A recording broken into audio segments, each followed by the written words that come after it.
Hello! You'll excuse me for these fans going off in the background. It is 1,000,000 degrees in Portland, Oregon. This episode of Watch Out for Fireballs is brought to you by our patrons. If you go to patreon.com/Duckfeed.tv, you can join the collective, join the multitudes. And because of those patrons and because of your support, we are doing the first annual Duckfest. Check your feeds. It is August 31st of 2019, and we are looking forward to seeing you there. It will be information on tickets will be coming soon. And reasonable ticket prices. We're not looking to make tons of money. Oh, sorry about that. That's also blame the heat for Pocket knocking over that thing off the table. We're not looking to make tons of money. We just want to see everybody and we just want to celebrate. So come celebrate with us at Duckfest, and thank you for your support.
My name is Gary Butterfield. My name is Cole Ross.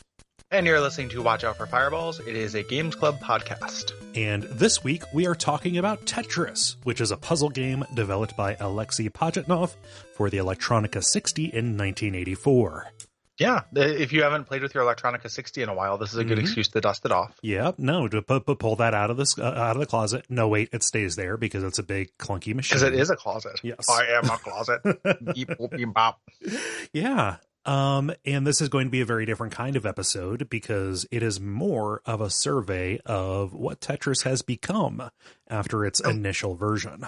Mm-hmm. And we're going to do the rest of it in Esperanto. What? Mm-hmm. Well, K. I think you mean K. I think you mean K. Okay. I don't know if that's what that is in Esperanto. Yeah.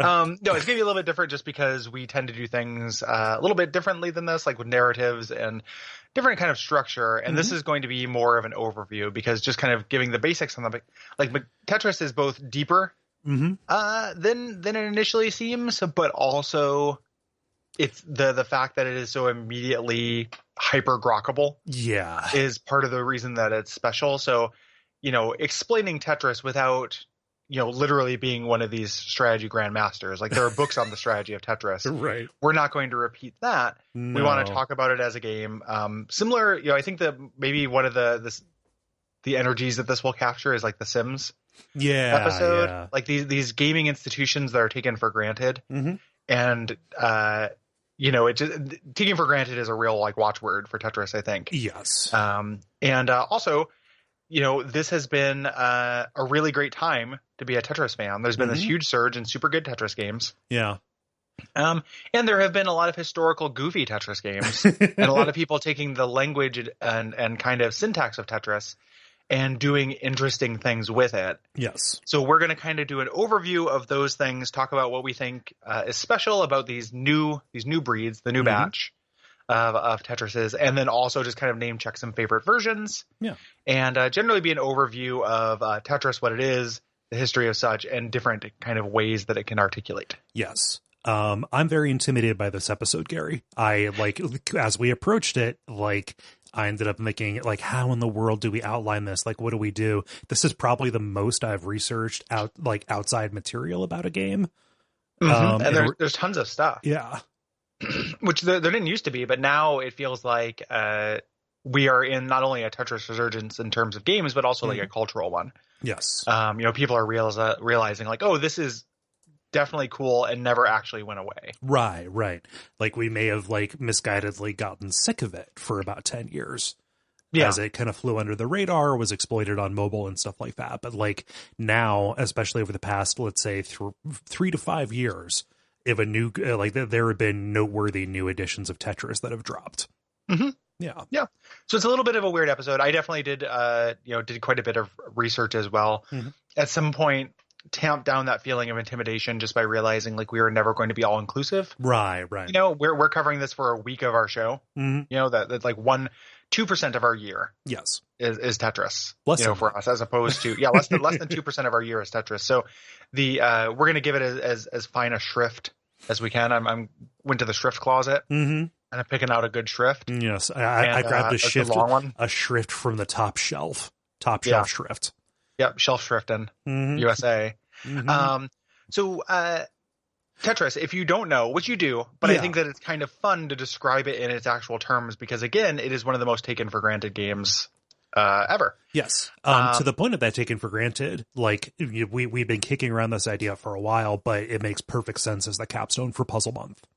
Yes. Yeah, absolutely. Because one, it's a different type of puzzle. Like puzzles can mean a lot of things. There are the puzzle like logic puzzles in the Seventh Guest. There are things like chess puzzles, like any kind of thing with rules. But this genre that your Dr. Mario's and Tetrises and stuff are always called puzzle, and I've never felt like that's actually what's happening. Right. It is the genre. There is very little puzzle happening in Tetris. It is it's an action game. Yeah.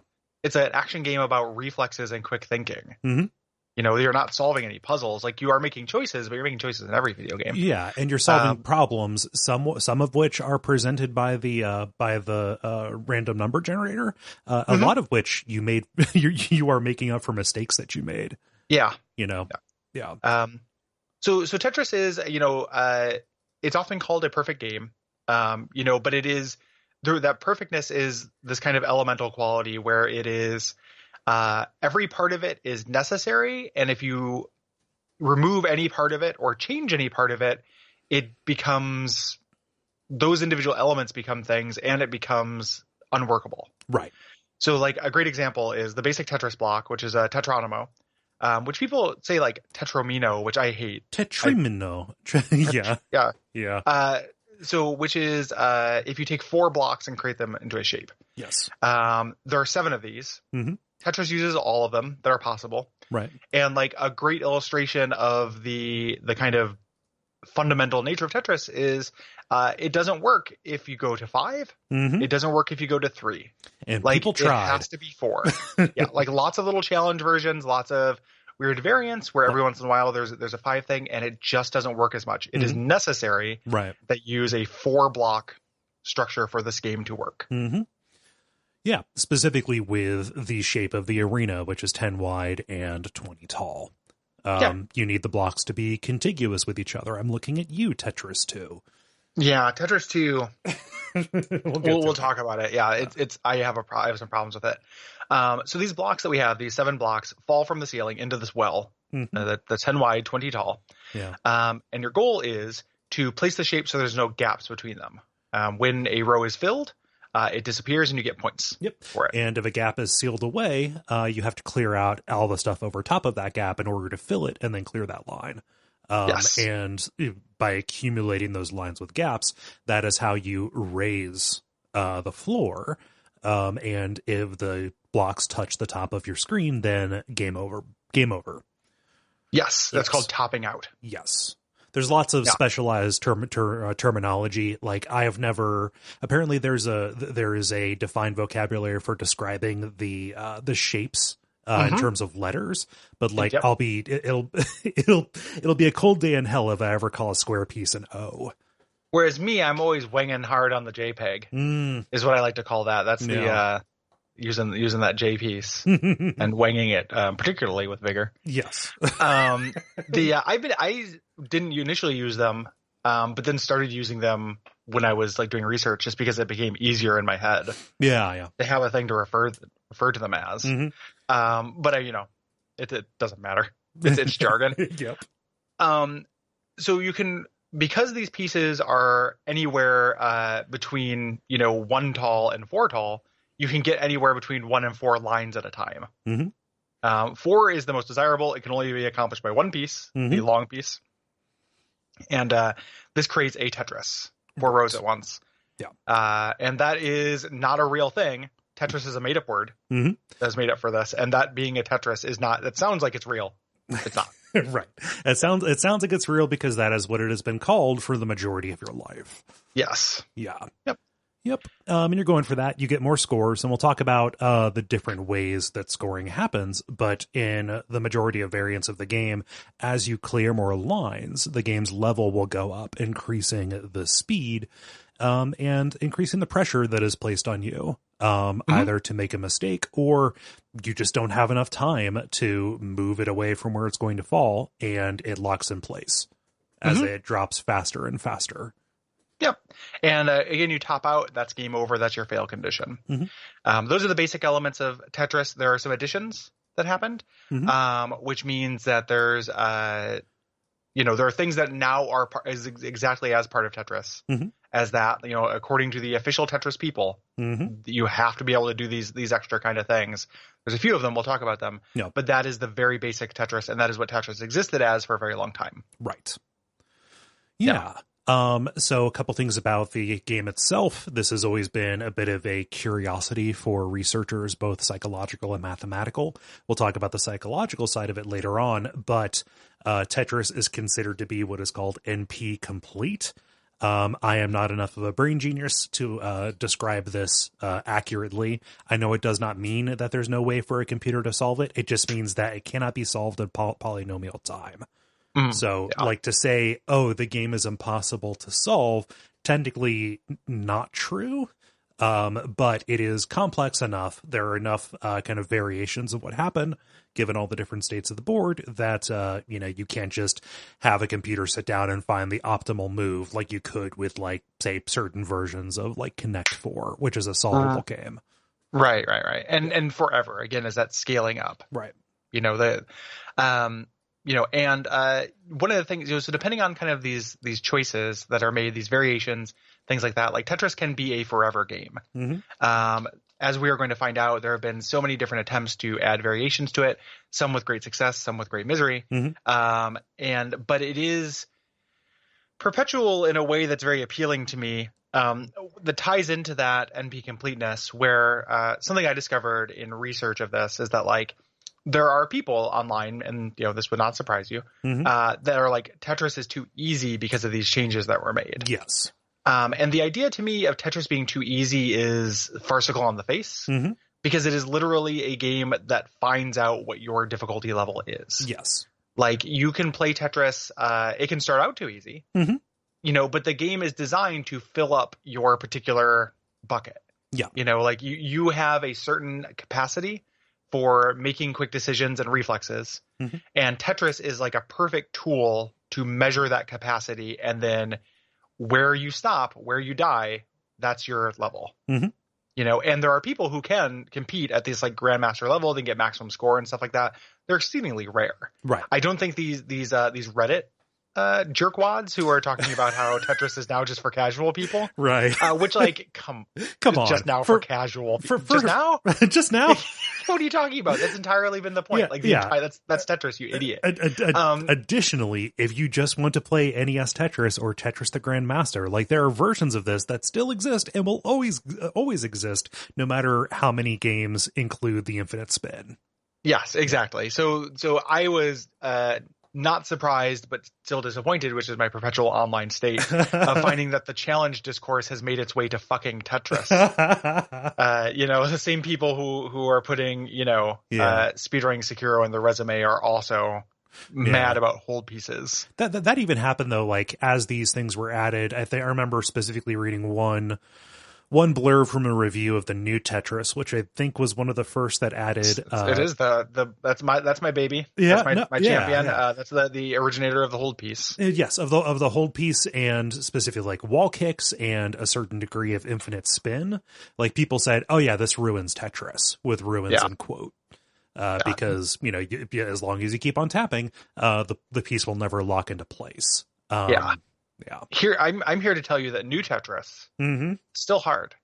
Yes. And still just gets to the point where you can't play it anymore, even with those things, where you just like will top out, unless you're like this weird, 1% of 1% of 1% of the world that are grandmaster Tetris players. Yeah, yeah. Which again, I don't think these people probably were. So lame in my opinion. I think that most of the changes that have been made to the actual Tetris, like the official changes from the Tetris that are sanctioned by the Tetris company, are all really good and add a lot of strategy to the game. Agreed. So the origin of Tetris is pretty interesting. It's weird. It's simultaneously interesting and boring. I always thought, oh, this is really interesting. Like, that's interesting because I kind of knew a little bit about it. Yeah. And then I sat down and I watched an hour-long documentary about it on YouTube.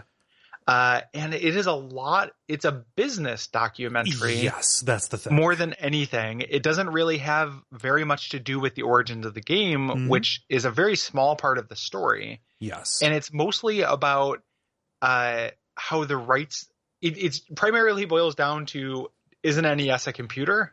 In terms of rights issues, and that is exceedingly boring, actually. Yeah. It's like the action. Like if you made a movie about how Tetris got out of the USSR, the majority of the action scenes, what would be depicted visually, is like somebody walking into a meeting room and sitting down and possibly lying to a Russian who has no idea what capitalism is. Yeah, and maybe some other people in another room talking about and doing that in the future. Yeah. Or worried that another entity is going to do that. Yep. Like the documentary I watched did try to drama it up in a way that was pretty funny. Like it wasn't, like dun dun dun. It would be very great if it had spooky music and stuff. But it did try to make it seem very dramatic when ultimately these are just 80s business deals and rights negotiations. And like there's something more interesting here when you look at how Russia at the time, like a communist country. Yeah, an isolated communist country. Isolated communist country. Their attitudes towards kind of like ingenuity or art or like a product, and that having, kind of forcing to interface with the rest of the world. Yeah. Like that is interesting. Yeah. But I was surprised by how bored I was learning this stuff. Yeah. So for the majority of my research happened, I listened to an audiobook of a book called The Tetris Effect, written by Dan Ackerman of CNET. And I was really disappointed. Because it got like a lot of like really basic stuff about Nintendo and video games wrong. So I don't know what else it got wrong.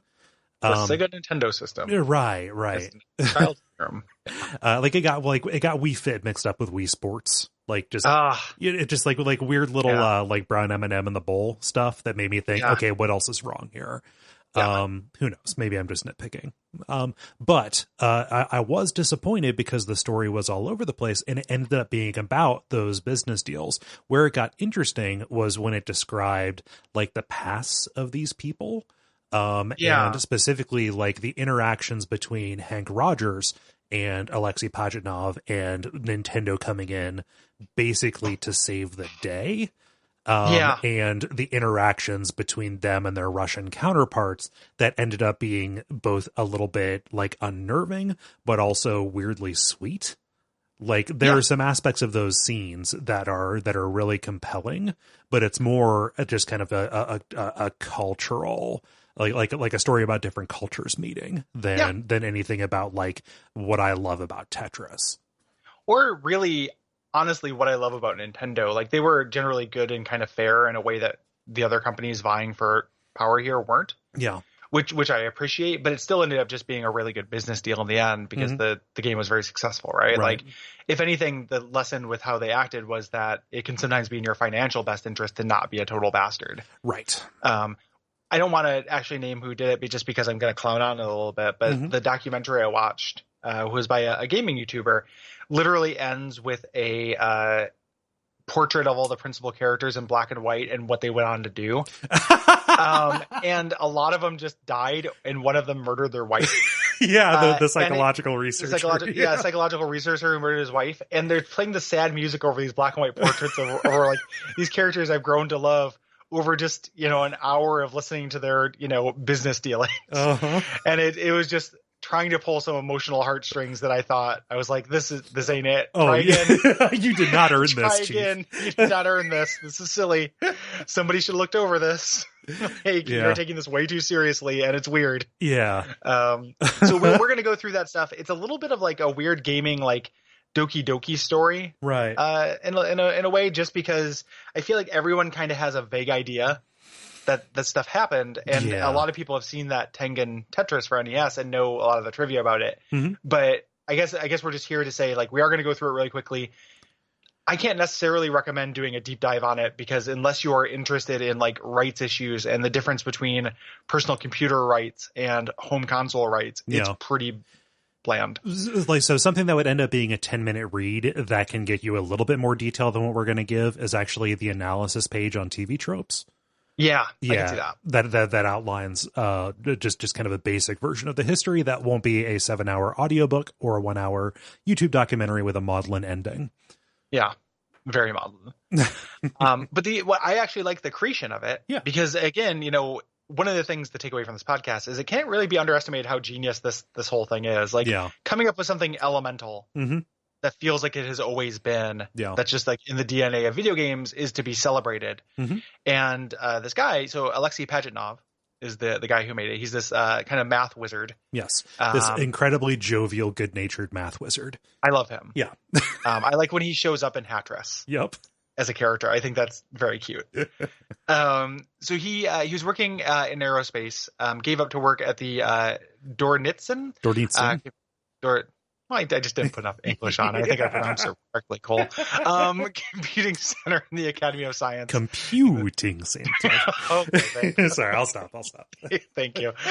In the Soviet Union in Moscow. Yeah. And he loved computers, even though they were extremely primitive, and the working conditions were like, when he initially started, they had to share computers. There was like 3 people on this shitty station that was outdated compared to the rest of the world. Yeah. This is a point from a little bit later, but like what he ultimately ended up developing Tetris for was a computer they ended up working with. Again, this is the mid 80s. The Electronica 60. It's a sibling to the computers that Colossal Cave Adventure and Space War were run on. And this is, the Academy of Science of the Soviet Union. Like, this should be the very best of everything, but it was an organization whose primary export to the Eastern Bloc was calculators that don't work. Yeah. So, working on incredibly out of date hardware, but he made the most of it. Specifically, the idea for Tetris arose from Pajitnov's fondness for pentomino puzzles. These little block puzzles where you have things that look like tetrominoes, but they have 5 blocks, and you have to figure out how to fit them all into a certain square. Yep. And you can still find these. This is a classic children's toy. Yes. They're great. Yeah. He fell in love with them. He injured himself as a kid. He was bedridden for a very long time. I think he broke his leg or something like that. And pentominoes were some of the only things that he had to keep himself entertained. Yeah, that and looking at his cast where it said Milpulski is here. Those are the 2 things that entertained him. And spying on his neighbor, Flandowski. The human headski. Yeah, there's a human headski. Yeah. In this, anywho. So the initial prototype he did was just digital pentominoes. But once you figure that out, you figured it out. The board filled up quickly. The pieces were complicated, and it wasn't fun. Yeah. You just kind of did it, and then you knew the solution, and then you were done. Yeah, like this early prototype was called genetic engineering. I think because he wanted that. Like part of his job was to test the limits of these computers. So he was in the middle of 80s on hardware that was 2 years out of date, working on like voice recognition and AI. Yeah. It sounds like the kind of thing you would name it to hide a fun project from your parent or from your work parents or your porn, your bosses. Tax stuff. Yeah, tax stuff, exactly. Staples. So because that was kind of bland, he simplified the shapes. So he moved over to the lovely Tetronymos, and then he did that at first, and the lines wouldn't clear, so it was more fun. To do this, but it was just too easy to kind of top out. Like you were trying to fill in the space. It initially started as the idea was just filling in the space. but it was still too easy to top out. So he added the line clearing. Yes. After that point, and then ultimately had them falling out of this kind of gravity mechanic to add a little bit of time pressure from the other end, basically. And that is now Tetris. Yes. Now we have a elementary version of what we know and love. Yes. The name Tetris, I think, is a bit of branding genius, too, specifically because it does imply a little bit of what it is, the idea of tetra and four, but also it is a nonsense word that sounds like it comes from someplace. So it sounds like so real. Yes. And like it does not have to be translated. Tetris can just be Tetris. Yeah. He named it after Tetra for four and his favorite sport, tennis. Yes. Which is very cute. Like if his favorite sport was like soccer and this was like Tetror or something like that. Tetball. Yeah. Tetro Super Bowl. Yeah. But yeah, so that's Tetris. And it became a hit. Like people would ask him what he was working on, and he would show it to him, and then eventually it started being passed around, just becoming a blight on the lab's productivity. Yeah. It's around this point that he had a coworker, Dmitry Pavlovsky, and just this high school student that they knew, Vadim Gerasimov. They're like, hey, like more people could play this if we ported this to IBM. IBM clones had made their way. Specifically to well-to-do people in Moscow. And specifically Gerasimov was this phenom in rewriting stuff for other for other languages and other operating systems. And it was Gerasimov who thought like, hey, let's add graphics and let's add a scoring mechanism, etc. Again, bringing just a little bit more interest to like kind of game to it. Yeah. There's also this like wonderful little detail that I love of this story where initially, so when he started working on this, he wasn't the only person in the science center working on games. Like he had this plan with his buddies to create this game pack. Right. And his buddies made little games. And then he made Tetris. Like the other guys like made games that never went anywhere and nobody really some of those guys went on to careers according to the Stand By Me ending of this documentary I went. I think one of them works at Google now.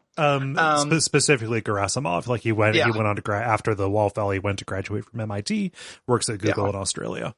But people were trying to, there were those people who were just like, well, I've got this thing about, this is kind of like a little bit like Breakout. I don't know, and then just like, yeah, but Tetris. Yes. Like this is, and it's very kind of sad to be one of those dudes. The detail about that I love. Do you know what that pack was going to be called? I do, but I forgot it. The Video Fun Fair. Yeah, the Video Fun Fair. Yeah. So, so charming, incredibly charming. Yeah. And fun. Yeah. So as this became kind of a hit around the office, it eventually started getting distributed by hand on floppy disks, where it was everywhere. Yeah. Like everyone had a machine who could play it, was playing it because it's so great. However, because of the origins where this was made and because it was made on company time, this is not like Pajitnov's intellectual property. No. Like at the time, this is something that belonged to the Soviet Union.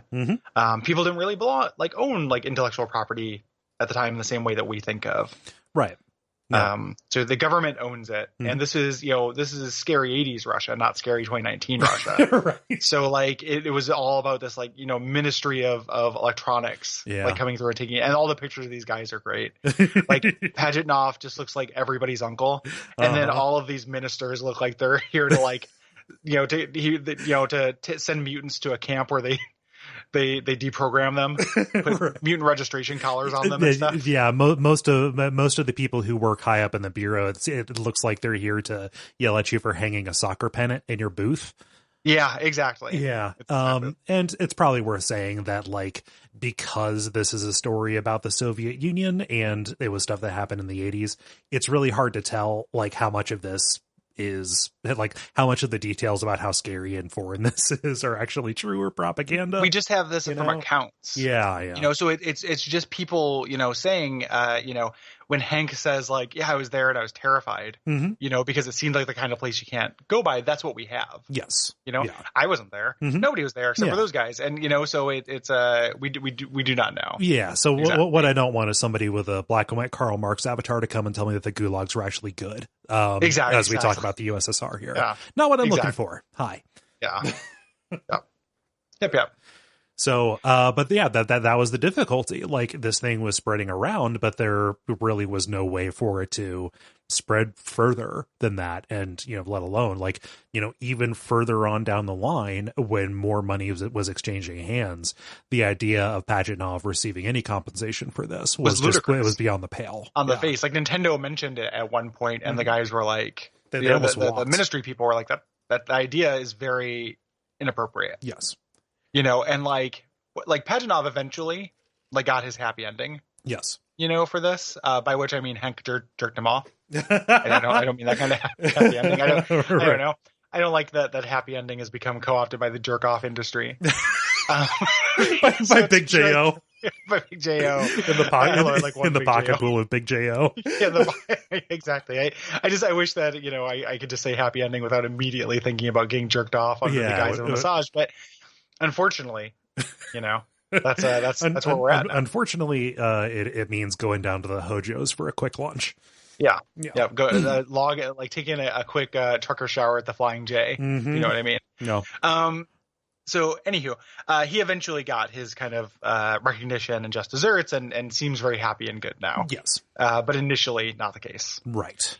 Let's scoot through some legal garbage. Yeah. I mean, like a lot of this can be summed up by just people taking advantage of Pajitnov and the bureaucracy in order to steal this and make money.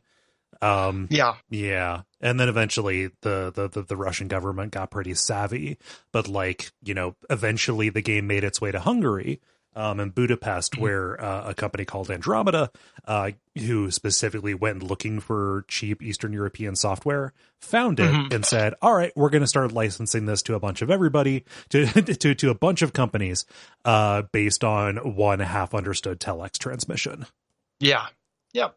And this is also, Hungary, in the documentary I watched, is described as kind of like the United States, window into kind of the Eastern Bloc. This is where the Rubik's Cube came from. Mm-hmm. There were cultural exports. Yes. From there. So when they had this kind of half permission from this telex, they started licensing Tetris themselves, to Spectrum Holobyte in America and to Mirrorsoft in Europe. Mm-hmm. The rights eventually landed with Atari to produce an arcade version and a home console version for the NES, through Tengen. Yes. Their Nintendo subsidiary. Right. And along the way, it ended up kind of in a gray market way on a number of microcomputers. Specifically, I want to mention the Commodore 64 version, whose music slaps. Yeah. 26-minute long track. This Prague masterwork. Very good. Yeah. And the distribution rights were handled by Bulletproof Software in Japan. This is headed by Hank Rogers, a person who I really didn't know about before this. I guess he invented JRPGs. In a big way, yeah. He made the Black Onyx, which was this huge hit on Japanese computers, which is a dungeon crawl, And the no, it's an overhead game. Sorry, this is not a wizardry clone. Mm-hmm. This is an overhead thing. So basically a JRPG. Yeah. And also his name is Hank. With an E. He similarly, he was the book, The Tetris Effect, goes a great deal into his kind of origin as well. He was born in Eastern Europe. His family moved him to America. Woman. Yeah. He married a Japanese woman, and they moved to Japan in order to be closer to their supply of gems, because they were the family business was gem cutting. And he ended up basically learning a bunch of computer stuff along the way, and then developing the Black Onyx when kind of in his spare time, which got him the in with Nintendo specifically. Mm-hmm. Yeah. And he does your thing have the story about how the way he got in with the Nintendo is because he read an interview that the Nintendo president was into Go? Yes. Yeah. And then he made a Nintendo version of Go. Yeah. Where he's like, I can do that, and he's like, well, I like Go. You read that in a magazine. All that stuff is so quaint. Mm-hmm. Can you imagine today, I read in a magazine this person likes this game, so I'm going to make a version of that game. Yeah. And then bring it to them. It's all very Wild West and quaint. Yes. In a way that is a little bit fun, even though, again, this part of the story is extremely bland. Yeah. Apparently Go was his in for a bunch, because that's how he got around in Moscow too. Like he went to Moscow with no idea like how to get into any doors, and he just looked for Go players and used that to climb up. Like he eventually found people high up in the party. Yeah, he just like it's like he's playing an adventure game and he has like a Go set in his inventory and he's just rubbing it up against everything until it works. It's like, oh shit, I can expect this is some moon logic. Like Roberta Williams needs to rethink this trip to Japan. That she has me on. Like, Go worked here. But Hank, he got in with the Nintendo, and he ended up kind of acting as this go between Japan of America Japan of America. Fuck me. Between Nintendo of Japan and Nintendo of America, and kind of publishers in these different countries. So it made sense to send him into Moscow, specifically when he learned about the Game Boy when it was still in prototype. He said, "Hey, you guys should include Tetris as a pack-in." And that started his journey to go there and figure this out. When he went there, it was, again, according to him, super scary. Not the kind of place you go to. He was at a meeting with the ministers and stuff who were not, who decided to meet with him, even though that was against policy. Like, you're not supposed to meet with anyone from another country without. Specifically when they just show up at the door with a bunch of black and white stones. But during this meeting, he met Pajitnov and they became friends. Which is kind of cool. Like those guys, and he accidentally, in talking about this, mentioned to Elorg, which is the, it sounds like an alien AI, but it's actually the name of the Russian Computer Licensing Bureau that we keep mentioning, that Tetris was already everywhere. Yeah, well, he brought like a Famicom cartridge of it, and they're like, hey, what is that? Is that a pirate? It almost completely soured the deal. And it was like up to Hank to say like, hey, these other two guys that you have meetings scheduled with are they've fucked you over. They have already sold the rights to all this stuff. It is everywhere, and you guys are making fractions of pennies on fractions of pennies on these things. Like, it's just like a terrible, shitty deal. Like, there were versions that they were getting nothing from, but they were still getting money from it, which is one of those, like, a little lie covers a big one. Kind of things, like, a little bit of truth. Like, they were still getting money. They just were not getting nearly as much money as like the worldwide phenomenon this was. And because Russia was so insular at this time, this kind of flew, under the radar.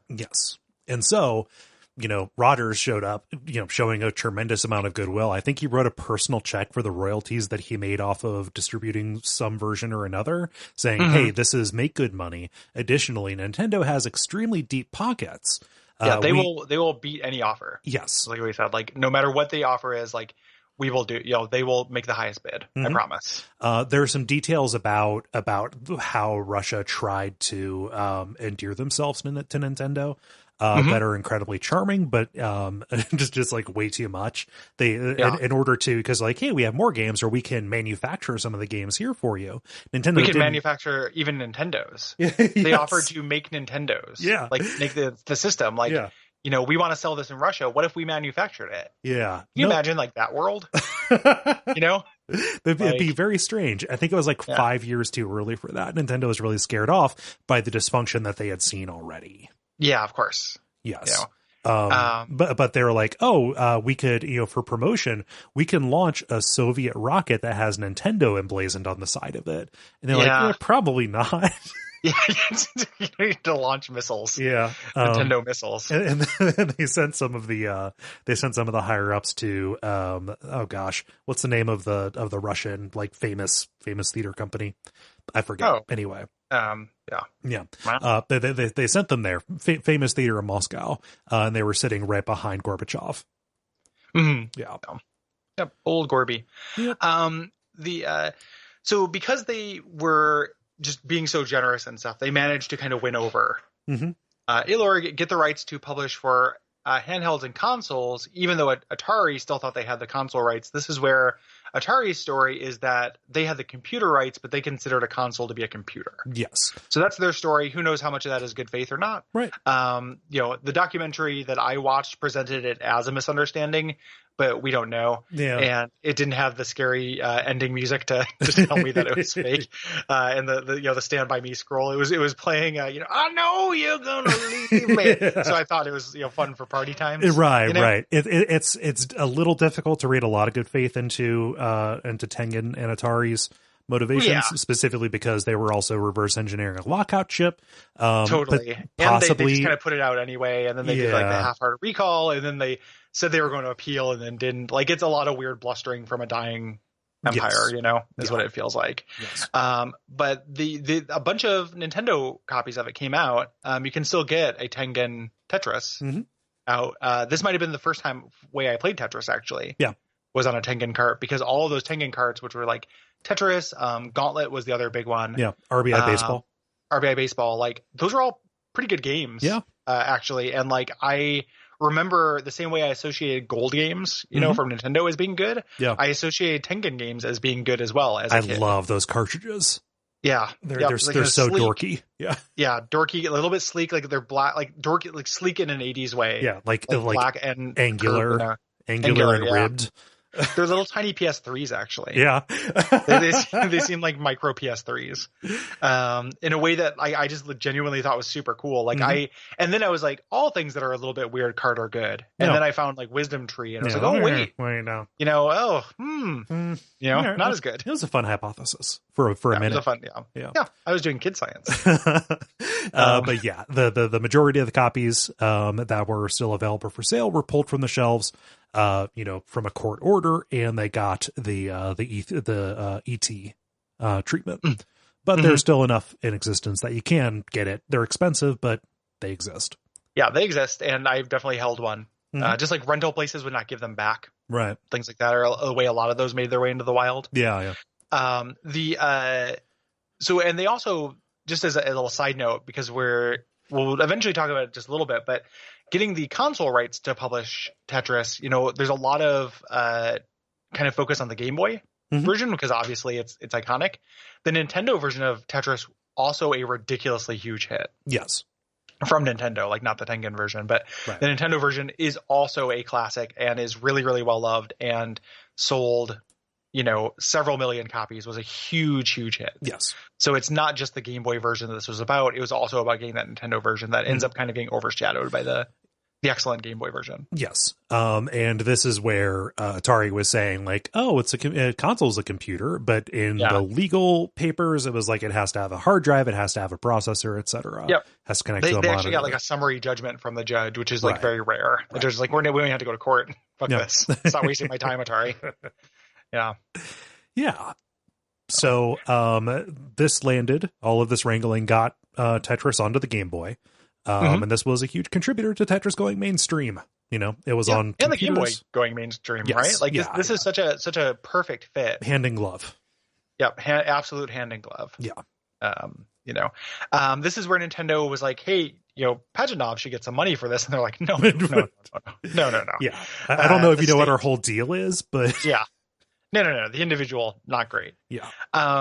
So they ended up the rights to this were just in the hands of the USSR for 10 years. Yes. Eventually, so Pajitnov kept making games for kind of various publishers until eventually later on in 1996, him and Hank Rogers, buddies, started the Tetris company and eventually bought out that share. Yes. So now when Tetris stuff happens, Pajitnov gets a piece. Yes. Which is great. He finally gets his due, which is good. There's a very sweet scene in the book where Hank Rogers goes and visits Pajinov's family at their apartment, and he brought a prototype. He brought a prototype Game Boy, and so Pajinov's kids were some of the first kids ever to play a Game Boy, especially the first people outside of Japan, probably. That's great. Yeah. Additionally, Pajitnov did not care for the console version. He didn't like using his left hand to move the pieces, and he thought the screen was too blurry. Compared to a computer monitor. Yeah. Yep. Which I get. Yeah. In 2000, they published these guidelines, and they forced the Tetris guidelines, which standardizes Tetris variants. Yeah. They also kind of cracked down on these gray market clones that infringed on the trademark look and feel. That is an unsuccessful crackdown because there are, doing the research for this made me really want a good Tetris keychain. Like I was like, like when I'm in line or whatever, like I'll play a couple rounds of Tetris. Fuck it. Yeah. And it is a gray market paradise, even on major marketplaces. Yeah, I've got on my coffee table, I have a handheld that's almost like a Tiger handheld version of Tetris. Yep. That's what I want. There's I guess the In Desire, the best one is official. It's a carabiner shaped thing, and I really like to get it, but they're like $90 or something. Holy shit! Wow. On Amazon, so that's not worth it. But so this didn't really work. But they started actually kind of treating it like this like an actual piece of intellectual property, not just this thing that belongs to everybody. Mm-hmm. And those standardized Tetris variants, those standardized rules, which we talked about, kind of come. But now, like, to be an official Tetris, that spin in place thing is Tetris. Yes. The hold piece, that is Tetris. Mm-hmm. So. They've worked with lots of publishers, including Ubisoft, kind of awfully, and then Electronic Arts, who got this mostly onto mobile devices. But Tetris, famously, more ported than Doom. It's available on everything. It's been played on the side of a building in Philadelphia, I believe. It was the first game played in space. Mm-hmm. Yeah. Yep. It is the 7th most, I think, popular game franchise. Mm-hmm. In the world, which doesn't sound great, but then you realize there are a lot of franchises. Yeah, like surely not more popular than Days Gone By. Second most popular digital game behind Minecraft. Yep. Just incredibly ubiquitous on everything, and there are so many different variations of which we're not going to get to all of them when we start talking about them. But Pajitnov considers kind of the next thing to do for Tetris to have better head-to-head competitive play. Right. The idea was to make this an esport. This eventually kind of came to be in 2015. The Tetris World Championships started in LA from somebody who found out. So the first person who made a perfect game, which is getting the top score, was contacted to create a documentary, which then turned into the championship, which now happen every year at the Portland Retro Gaming Expo, which we're at. Every year that we're working at. I've never actually watched live. Neither have I. I've only into caught, it, but I'm at work. I've only caught slices of it. Yeah, and you can see that. You can there's a good documentary called Ecstasy of Order, which is the perfect name for that. It's the absolutely best name for a Tetris documentary. And it has the cadence of a sports movie, so it's like watchable. Yes. Like anything that has the beats of a sports movie, I think is very watchable. Yeah. There are characters that you identify and root for. Like, it's fun to see the participants interact with each other. And Thor's story, Thor, the kid who won the first Nintendo Grand Championship. The fact that he is just this tragic mystery for the whole first half of the movie. Yeah. Very good stuff. Yeah. And extremely high level Tetris play. Yes. Super fun to watch. Yes. So impressive. Really, really cool, because it's not like, I can watch high level League of Legends play and no matter what, the takeaway is I don't get it. Right. Like, it's too complicated, but I'm pretty okay at Tetris. Yeah. So watching masters play at, you can process it a little bit better. That universality makes it better as a spectator sport, because it'd be like watching a soccer game where everybody can play soccer pretty well. Yeah. But then you're watching people who are literally the best in the world at it. Whereas opposed to generally with spectator things, there's a kind of a little bit of a barrier to entry. Yes. Or a barrier to relation, I guess. And it's a lot of fun to look at somebody's strategy, to look at the way they make decisions, and to look at the way that they try to bounce back from mistakes. It's all relatable.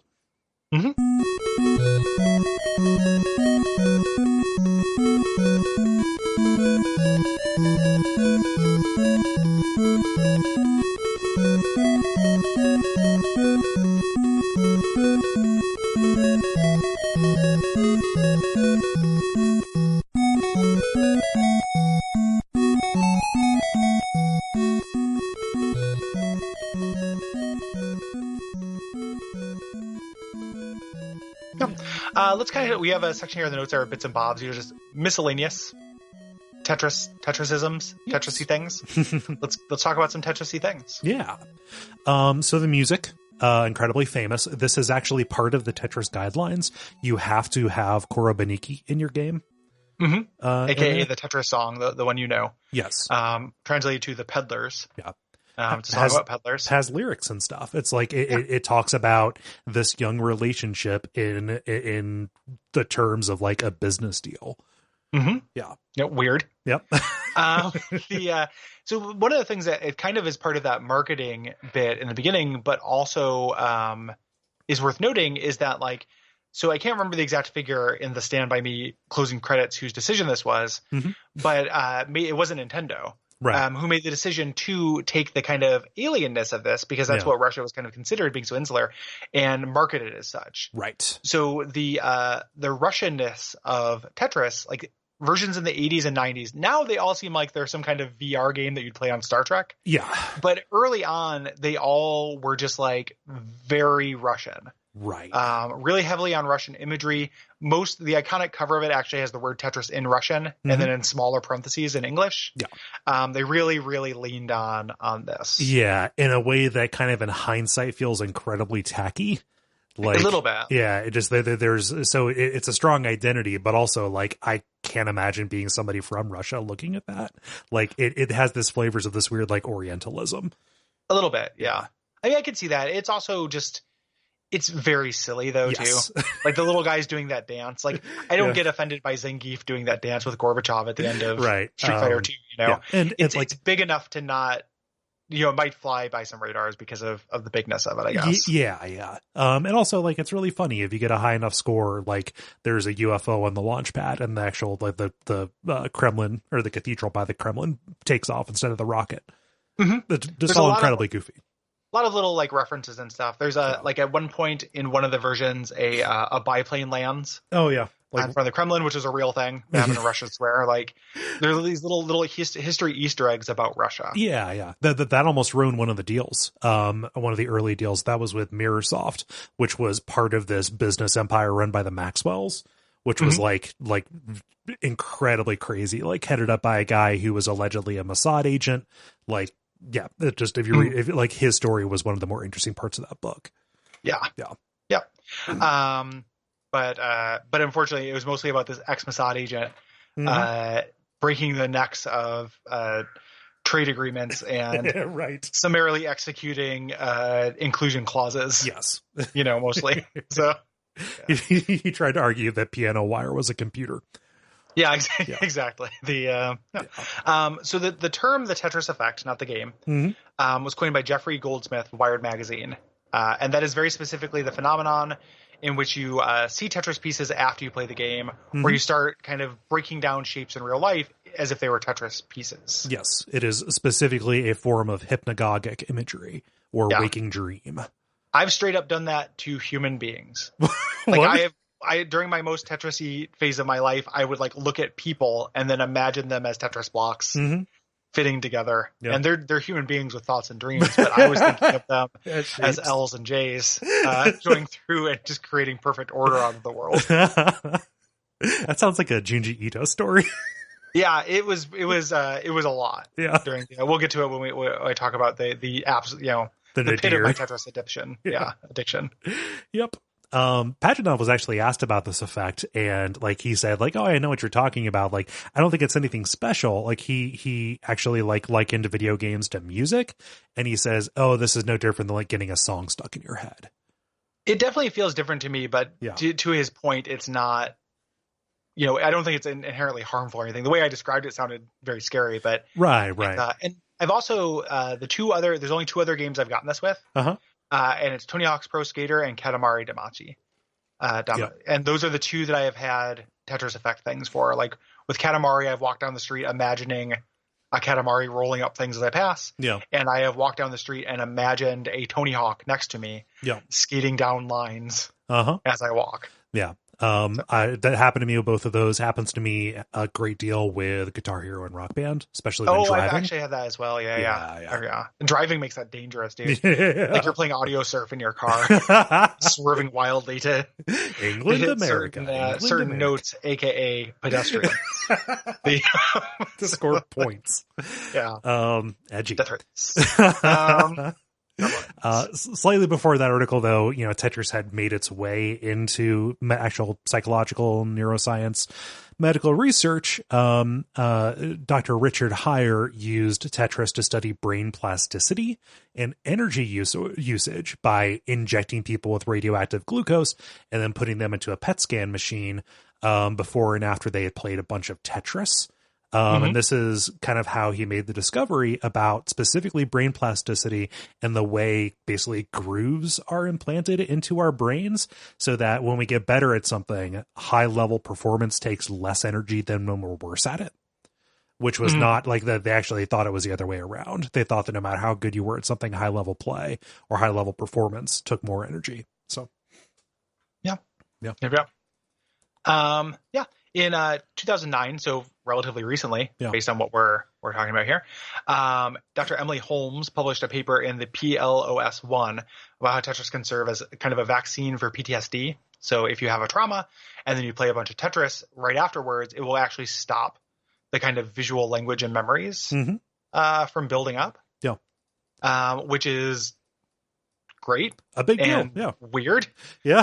Like that's cool. Just the idea that a certain kind of task, that a certain just fixation on visual and spatial information for a certain amount of time at a particular time after an event can just form a roadblock. And like, I remember exactly what happened, but I don't feel, I'm not reliving the trauma over and over again. Yeah. Yeah. Which is pretty neat. I can't, I just imagine like if I had gone through a traumatic thing and then they were like, here, play some Tetris. Like it might be hard for me to just go along with it. Yeah. But there is this kind of like a feel of truthiness to this too. In that like when I have had traumatic things, seeking out an activity that simulates this much of my brain is really welcome. Yes. Like Tetris is not one of those things where it's like you like, sewing and talking. Like you do have to focus on Tetris. It's a little bit more than something you literally just do with your hands. Like you can listen to a podcast and play Tetris, but when I do that, I find myself missing bits of the podcast from time to time. Yeah. It does require a little bit more of your brain than you might think. Yeah. But she's like leading these kind of initiatives to get Tetris into hospitals. Specifically, which I don't know. At the very least, it gives you something to do. Yeah, I would like just let me play with the Tetris machine while I'm waiting for news. And there's a Tetris movie that's being made there. So you hear about that every once in a while. That's happening. Don't know what that's going to be like. Probably not great. Just like it. I can't imagine it being great. Yeah. Maybe I'll be wrong. I was wrong about the Lego movie. Lego movie's great. I watched Lego Batman again. I love that movie. Oh, yeah? Worst case scenario, it's a bunch of like DreamWorks ass like Tetris pieces that fart and have relationships and stuff. Yeah. Best case scenario, it is an alien virus. Yes. That looks like Tetris, and it's a really bleak movie, and it ends humanity. So let's figure out which one of those two it is. So as we mentioned earlier, Tetris is why we think of puzzle games as being, games where things fall from the sky. Right. There are a lot of games that do that. And Tetris is the reason. Yep. Tremendously influential. We talked about like Puyo Pop, columns, and Dr. Mario. Yeah. Dr. Robotnik's Mean Bean Machine. Which is just Puyo. Yeah, that's a Puyo. Yeah.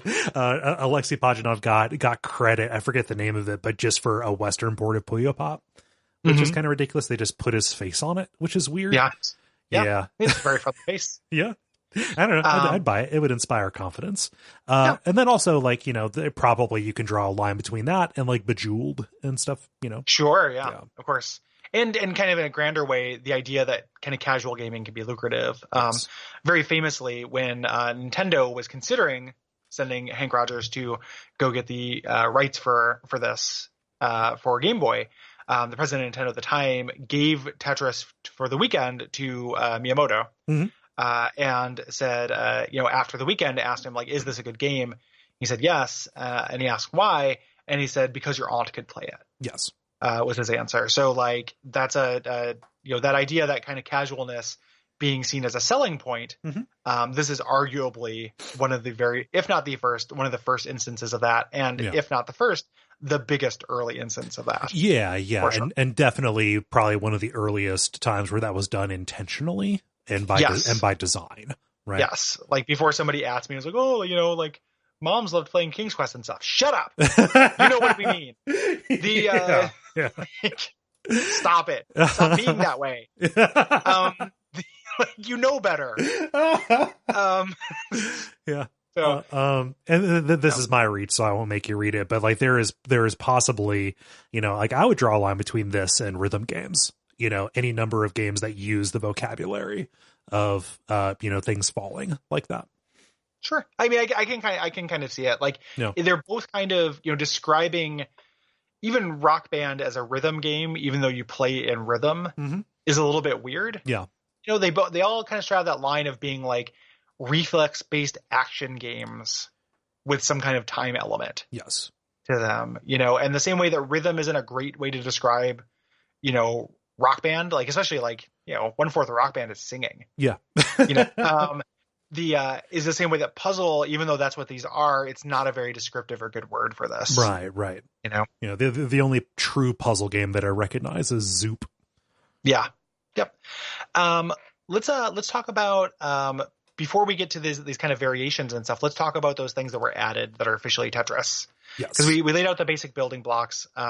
Hold piece is an official Tetris thing. And that means you have a piece coming and you can swap it out and have one in reserve and can switch between them once per kind of drop. Yes. Additionally, they added the ability to forever spin. So it increases the time it takes once a block touches the bottom before it locks into place, and it resets that time if you rotate the piece. Alongside this, they added wall kicking, which is a way for pieces to get over humps in the geometry. Everything except for the square piece. Yep. So they can kind of climb over it in a way that feels physicsy. And then also an up next. Showing you how many pieces are on their way. That is an official part of Tetris. There are variations of how many it's going to show you in advance, but they will show you. It's at least one. I think the maximum that they put in the guidelines is 6. Yeah. 3 in new Tetris, the one I am most familiar with. Yes. But then there are also these things that are kind of variations that are not necessarily part of the elemental core Tetris. Right. Things that happened along the way before the Tetris company codified a bunch of things. Yes. So there are like different camps. There's the Eureka kind of school of Tetris games. There's Sega variants, Atari's variant, etc. And there are different ways that these can vary. Specifically, like scoring is different, on different things, down to what is rewarded. So like, do they reward combos? Are they going to incentivize you getting a bunch of small clears in a row versus always setting up for a Tetris? Right. Are you going to specifically reward T-spinning, which is a thing that has its own efficacy? Yeah. But it's, oftentimes get separate rewards. This is when you take a T block and you push it into a space. You kind of essentially wall kick it into a space that it ordinarily would it'd fit in but could not get into. Right. So are you going to get extra points for all clearing? So clearing your board at the bottom. Right. Yeah. So like rewarding different kind of risks that you would take almost. So that, which I think I like it when this happens. My favorite version of Tetris, Puyo Puyo Tetris, rewards all of these things so that there's not just one maximum strategy. Yeah. Yep. So is the game random? So like, are the Tetris pieces random? The NES Tetris is truly random. Yep. Sometimes they use weighted kind of grabs. Yeah. Based on the condition to do that. So most Tetris games actually do this since 2000. But initially, the NES Tetris was truly random. That's one of the things that people complain about saying Tetris is too easy is that it's not random. Right. The most common algorithm is grab bag, so that it takes all 7 pieces and then hands them to you randomly, and then dispenses another 7. So the most time that can go between different long blocks is 12. Yes. Yeah. Yep. As opposed to getting something that Ecstasy of Order talks about and even features in on-screen counters is droughts, which happen. Yeah. Like 30, 40 pieces between L pieces, which is the undoing of a lot of people when they play NES or Game Boy Tetris. Yes. Yep. It just, does not happen. Yeah. Sometimes the pieces will not rotate by the center. They'll rotate by a corner of the piece, which doesn't sound like it matters, but if, in a vacuum, it doesn't. But once you are down near the bottom of your well, that definitely matters because it's what you're going to run up into as far as friction. Yes. And especially when things are moving very quickly, you want to understand exactly what is going to happen when you rotate. How the game speeds up is another thing too. On kind of the Nintendo Tetris, it would speed up every 10 lines. And it would get very, very fast, very quickly, like in big steps. Whereas Tengen Tetris and the Eureka Tetris games, it gets faster logarithmically. So you kind of like gradually notice it getting faster. Mm-hmm. Yeah. Yeah. And there are a bunch of different game modes with different goals. We're going to talk about those when we talk about kind of some specific Tetrises of things. Mm-hmm. In a general sense, I'm going to say that I don't care for these, which is a wide sweeping statement because there are probably at this point hundreds of them. Yeah. I have owned a lot of different Tetrises in my time. Mm-hmm. I never play with these. No. I try each of them once or twice, and then they are never a substitute for Tetris to me. Right.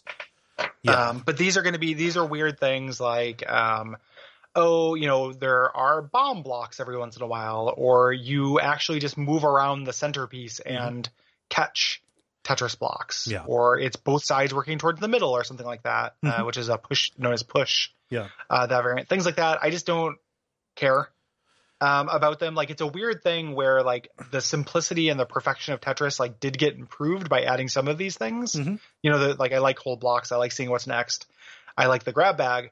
But I do not care to fundamentally change the rules of Tetris. Right. It's not interesting to me. The halfway exception for me is sometimes I will get into competing with myself on some of the modes that are included in the Tetris Company guidelines. So like, you have 40 lines to clear to get the highest score, or you have to clear, see how many points or how many lines you can clear in a certain amount of time. Those are fun, but primarily I want to play Tetris the same way I've been playing it since Game Boy, which is for time. Like, I want to just see how long I can last. Yep, how long you could. That is my favorite form of Tetris. Like, every once in a while, there's like a puzzle mode kind of thing that's involved in Tetris Effect that I played quite a bit of. Yep. It's the most I've ever gone in on any of those. And it was just because I was still horned for the aesthetic. Generally though. Yeah. But that doesn't, you don't have to think that if you're listening to this. Like, people love those, and that's great. It's just, where I come down on it. Like, we're going to talk about them, but I just don't, my personal bias is I don't care for them. Right. So there are several kind of variants and follow-ups to Tetris. Yes. So these are, I have kind of, there's not really another place to put this, but I did want to talk about shitty Tetrises. I've got them there under Flights of Fancy, Gary. Flights of Fancy or shitty Tetrises. Okay. Yep. Because shitty Tetrises are worth talking about. Yes.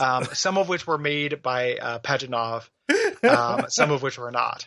Yeah, so. There is a very good video that I pulled. And I'm citing sources like crazy here today. I'm sorry about that. Okay. But there's a video by a YouTuber named The Devu called Other Games by the Guy Who Made Tetris. It's like a 40-minute video that talks about a lot of those weirdos that Pajitnov was either involved with or purported to be involved with. And there is some crazy shit there. Yeah. Yeah, there's also a lot of like, I think you've got the, okay, I'm looking through the Flights of Fancy, aka shitty Tetrises. I just wanted to make sure that was there because I was going to mention a specific one that he worked on that's really terrible. Yeah. But yeah, there's a lot of that stuff. So starting kind of going through these canon Tetrises until we get to the garbage Tetrises. We have the Nintendo Tetris, the one made by Nintendo, in 1989, almost simultaneously with the Tengen one. Yes. This has a randomized order. So there are droughts, as we mentioned. Some people really love this. And because of that, this is the version that is played for the Classic Tetris World Championship. Yes. Because it is the most challenging version and because it has that randomness, which is very appealing to, it levels a playing field. Yes. It weeds people out quicker, whereas Tengen Tetris, you can just play for hours and hours. Yeah. This is the version that I played. This is probably the first version that a lot of people played. Lumping this together, the NES version and obviously the Game Boy version. The Game Boy, I didn't understand it at the time, but like my dad would ask to borrow my Game Boy when I went to visit, and I was like, hey, I got a new game. It's Super Mario Land 2. It's very good. No, just Tetris. Yeah. Yeah. Yep.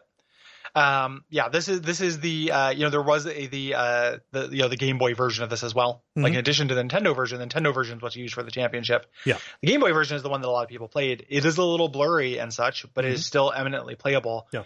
And was such a just absolutely genius pack-in thing because it had that longevity. Yes. Like doing this research also made me want to get a gray, like I have a gray block Game Boy, but it's been modded. Oh yeah. Get a classic one with Tetris that is just a Tetris machine. Yeah. That will last until 200 years after I die. The Tengen Tetris was a little different. I came out around the same time. Atari hired a man named Ed Log. It's the guy who did like Asteroids. Like the famous Atari developer, did a bunch of arcade games. Yeah. So he rebuilt Tetris to use their own programming. And he kind of changed some of those tweaked those variables on how the game got harder. Yeah. So as we mentioned, it doesn't have the speed, it doesn't have that speed plateau. It gets harder gradually or gets faster gradually. Yeah. This included a head-to-head 2-player mode. Yes. Which the Nintendo version did not have. Mm-hmm.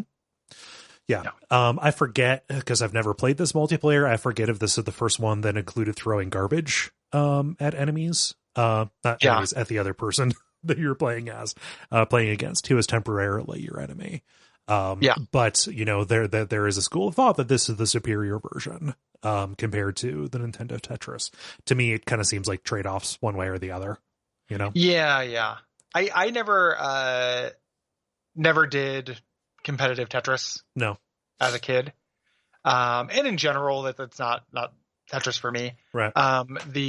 So I ended up playing a lot of the Nintendo version, but I rented the Tengen version. Yeah. As mentioned. The Tengen version was the first one I played, and then I saw Nintendo made it. I thought it was a sequel. Because I did not really know when games came out. Right. At the time, and then played the almost exact same game with different graphics. Right. Let's get into some garbage. Yeah, let's do this. This is good stuff. This could be a whole season on Abject Suffering.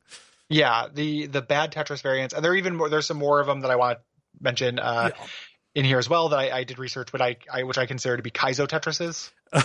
There is a cottage industry of Kaizo Tetris as well, which I think is really great. I messed around with that. We can talk about those at the end of this because a lot of those are relatively recent. Yeah. And they're not, most of this is in chronological order, but those I'm not going to, because then what if the last thing we talk about on this show is like Heltris 4? I don't want to do that. Like, no. We'll just get them we'll categorize by subject here. Yes. So Heltris was a game made by Pajitnov. It has a tiny little cartoon Pajitnov that comes and helps you out and removes some hats, which is cute. This is like things falling from the ceiling puzzle game where you are stacking hats on identical men. Yeah. At the bottom, and they have to have a certain number of hats before they disappear. This is one of those things where like this could stand to be more abstract. Yeah. The fact that Tetris blocks just exist and they don't represent anything is part of its universal appeal. Right. This is very weird that these men just have to stare forward until they get enough hats of the same hat. Yeah. The interest in this comes because you have two different hats that fall next to each other. So it's not just like, oh, here's a top hat. This goes on the left guy. You have to, maneuver them so you get enough in a row.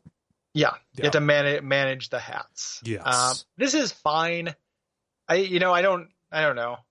I don't like it that much. It's okay. I played a good nugget of it for this. I think it's too slow. Yeah. So both this and Wordtris, which is another game that I forgot to put on here, but it bears mentioning. Wordtris, things drop and you spell words with it. Both of these are too slow and the game board is too small. Yeah. Yeah. Would agree. What I actually do like is Welltris. Yeah, I came around on this. It is baffling to watch, but when you play it, you can understand. Yeah. So this is, you're looking down at a 3D well. There are 4 walls, and you're looking kind of at the bottom of the Tetris board. And you can rotate the pieces all the way around a little bit like Tempest.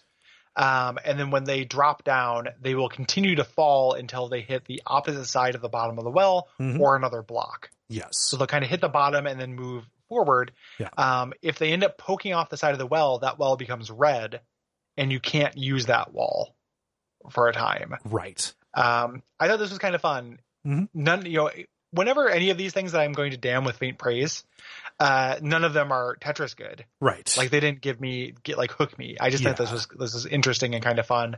And I've always liked that, that kind of Tempest perspective. Mm-hmm. Yeah. The behavior of the different blocks, if you drop it on a corner, and the way they kind of transpose the momentum, like it's unpredictable in a way that I think makes for bad puzzles, but makes for fun kind of emergent situations. Yeah. Because it is your expectation versus the batchet thing that actually executes. Yeah. Yeah. And there are rules to that. It's just not intuitive. Right. Like there are inputs you can put to determine which way it lands. Right. It's not intuitive, and it doesn't make sense in your hands. Right. Yeah. The next one here is unplayable. Faces ... space Tris 3, the third entry in the Tetris trilogy. Yeah. Unplayable. Unplayable. The aesthetic of this is super spooky to me. Like, what if there was a horror puzzle game? But this is like Hatris, except you're trying to make complete faces. So it's not just stacking like with like, there is a definite bottom, middle, and top that you're trying to go. So like, there's order that you have to factor in as well. The scariest part of this, so when we say make faces, the faces are split up into component parts. Like imagine a face quad-sected. Imagine that you put somebody's face into one of those weird little mandolin things to cut eggs for salads. Yeah, you made a face salad. And imagine the stockpile of pieces for this, where you just have this huge pile of errant chins, like freestanding loose chins. Yep. Like, here's all my foreheads. Stay away from my forehead pile. It reminds me, there's a comedian I really loved. When I went to New York, and I can't remember his name, but it's one of those one-line jokes, but it's, if you didn't know what it is, a lady footlocker is a really scary concept. And that's what this made me think of. Yeah. That's very good. But yeah, it's and this is the difference between, you might think this basically just sounds like Hatris, but like instead of finding like things, you're trying to find sequential ones. You want to find a chin, a mouth, an eyes, and then a forehead. But also they have one block between them. Right. So in Hatris, they're right next to each other. You just swap these, and that makes it so much easier than this one where they're one block between them. Right. Like if you get to the edge of the well, you can't go over any further. Mm-hmm. So the leftmost piece that is joined in this triad of face, space, face will never go all the way to the right. Right. Even if you need it there. Yeah. So really, really unplayable. Like really, really dire. No good. Yeah. Yeah. Yeah. Tetris 2, which I know has some fans. Right. Tetris 2 came out in 1993. And this you can play just regular Tetris on it. Mm-hmm. But then there's a variant where there are these weird they kind of look like Tetris pieces, but they're disconnected and they behave like Dr. Mario pills. Yes. The color of the piece matters. That is what eliminates. And the board starts out with, some special blocks that you're trying to get rid of. Very similar to Dr. Mario. Yeah. And I'm just not used to Tetris pieces breaking. Like I don't want to set up combos in Tetris. No, I don't even really want to set up combos in Dr. Mario. Yeah. Like, I don't even really like Dr. Mario that much. I know that's kind of blasphemy for, some people, but like, I don't, the other kind of like variants of well puzzle kind of games, I'm pretty limited in the ones I like. Like, I'm pretty choosy about these. I could leave Puyo Pop in a ditch beside the side of a road and feel like my burden in life has been lightened. But Puyo Pop is basically Dr. Mario, but the pieces fall, right? Like they disconnect on hit. And there are no starter blocks. There are no virus blocks that you have to get rid of. I played a little bit of I know we're going to talk about later. I played a little bit of it because I was like, oh yeah, there's a new Tetris variant I haven't played, and the story stuff killed me. It's the yelling execrable. Anime characters, it's like made me want to die. I was just like, why would you add this to Tetris? What is wrong with you? Like, why would you have a story about screaming anime characters in your Tetris game? Yeah, what is wrong with you? We'll talk about it down there. The only combo based game like this that I get crazy about is Tetris Attack, and there is something about the speed of that, and there is something about swapping things that are visible compared to like having the drops show up with limited information that plays into the way that I plan better. Yeah. So Tetris 2, I think, was just the worst of all worlds for me.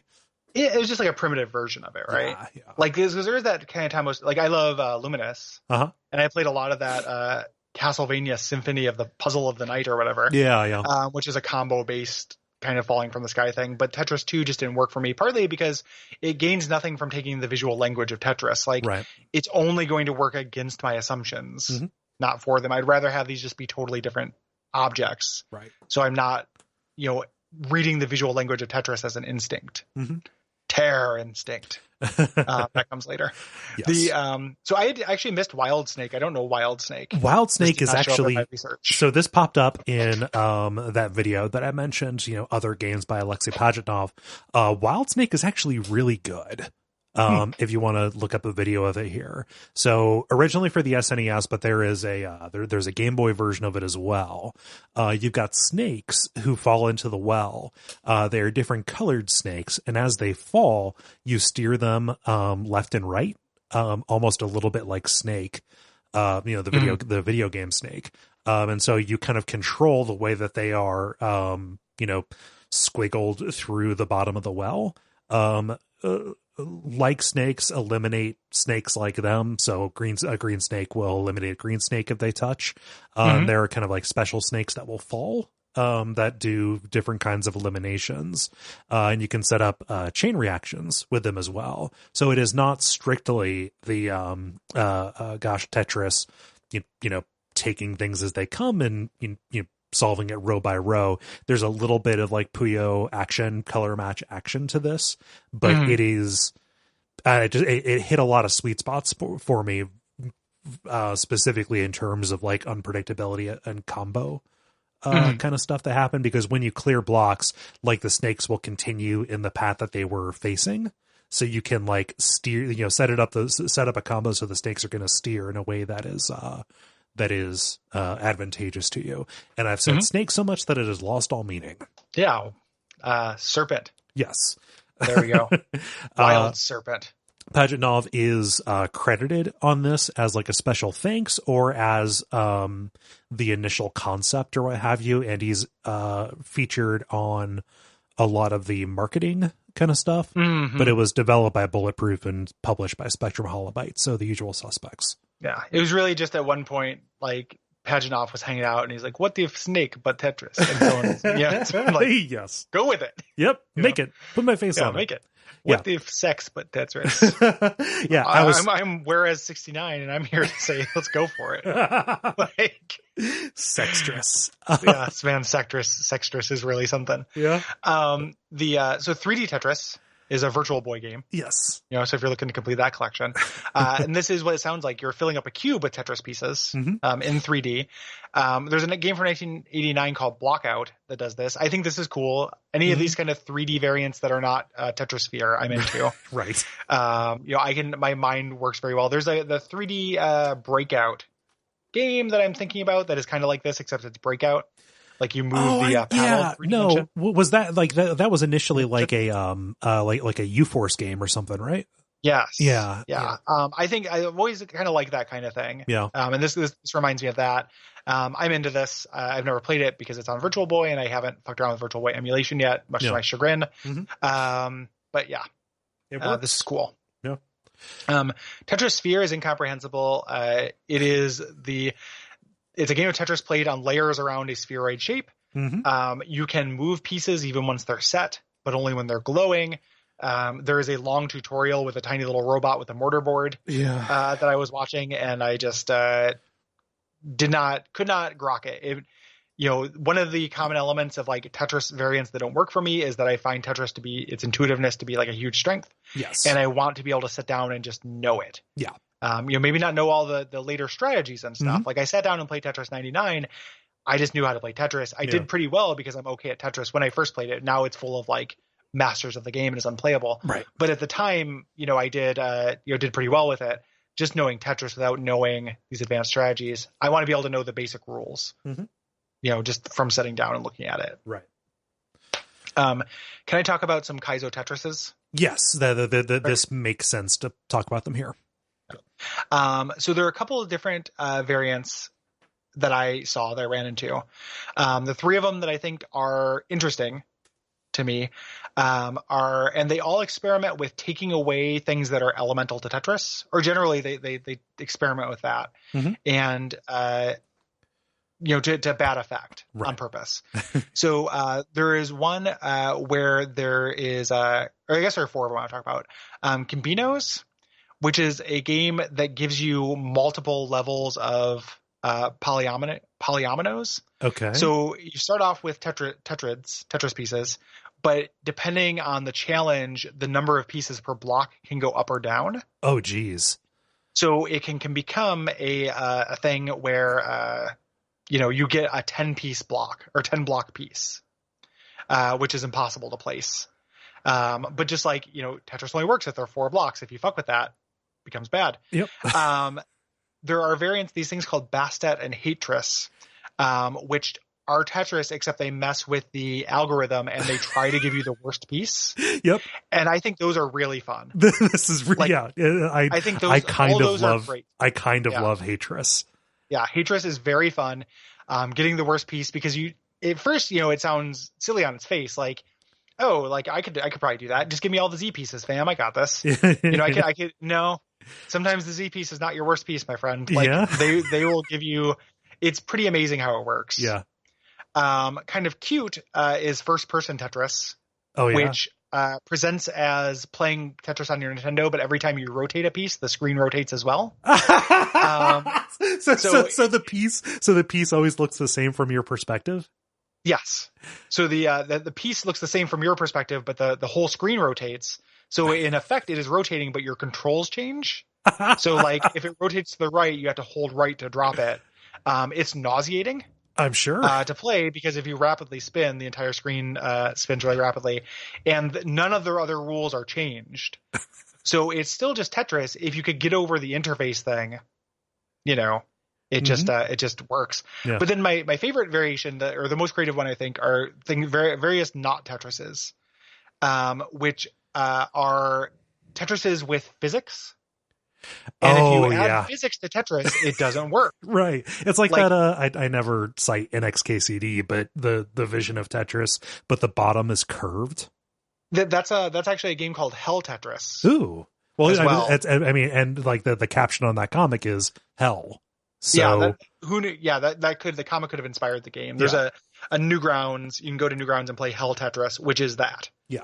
It also has real physics. But real physics means that with things not locking to a grid, it's very hard to make lines. Yeah. Really, really kind of clever. And just, I made some lines. Like I played not Tetris for a decent amount of time. Just staying on top of things, but could barely do so. Yeah. Real quick too, just because it's not a Kaizo, it's an official thing, but it's not in the notes. We should mention that Tetris that only came out in Japan that had the biosensor. We should talk about Bio Tetris real quick. Oh, really? I don't know about this. Oh man, Bio Tetris. So it was a game for I want to say it was a GameCube game. I can find out though. 64 is what I see. Yeah. So it was a variant of Tetris, only came out in Japan, had it's Tetris 64 is the name of the game. In America, we got the new Tetris. This came with the Nintendo 64 biosensor. It's the only game this worked for. It was a little thing that clipped onto your ear. I had no idea that they tried the vitality sensor. Yeah. Before. Which they keep, every once in a while they trot that out and no one wants it. Right. So you had normal Tetris mode. You had Giga Tetris, which was pretty fun because every once in a while there'd be a giant piece, which was later used in a game called Tetris Giant, which was an arcade game. Yeah. That if you've never seen a picture of, you have to look at a picture of. That's amazing. Yeah. It's amazing. But then Bio Tetris, which is puts a sensor to your ear, and depending on your heart rate, it changes the quality and size of the pieces you get.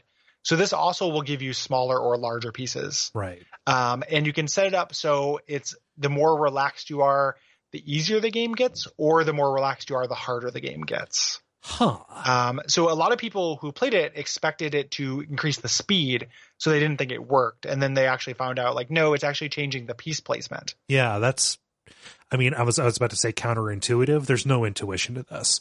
It's very weird. Yeah. It's actually, so it's considered one of the best games to import because all of the text is in English. Oh yeah. So it's very playable. Yeah. If you decide to, and it does, at the time it was the best multiplayer Tetris available. As opposed to the best multiplayer Texas. Yeah, multiplayer Texas, where like everybody plays this little cranium partner. Everything's bigger in Tetris. It's the world's biggest polycule. Yeehaw! But yeah, bio Tetris is very interesting to me as a weird dead end garbage Tetris. Yeah, no, I'm into that. I had no idea that was a thing. Yep. Yeah. Let's get into Tetrises we're actually going to talk about. Yes. Gonna have one here at the start, just talking about a notable variant that continues. This is almost like a Kaizo Tetris thing. Yeah, except people play it. Yes, and it is a big deal in the competitive scene. So Tetris the Grandmaster, this is by a developer named Arika. Remember that name.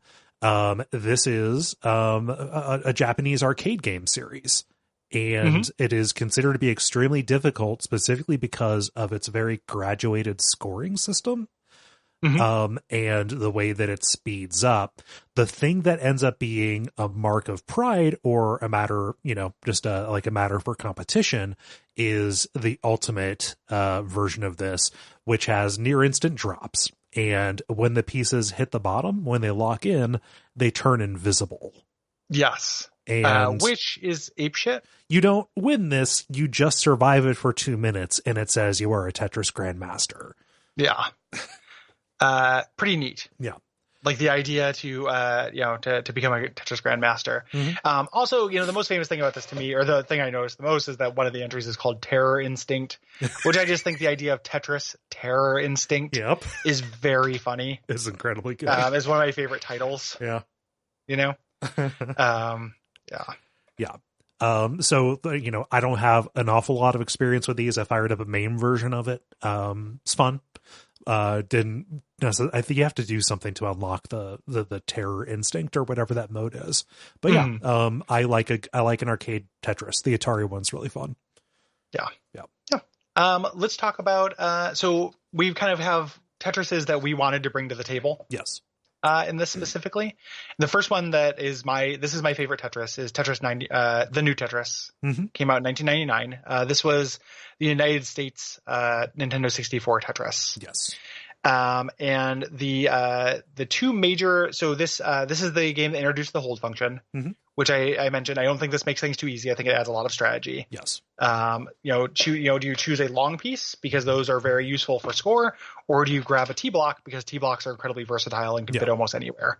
Things like that. So that is part of the canon that was introduced to this game.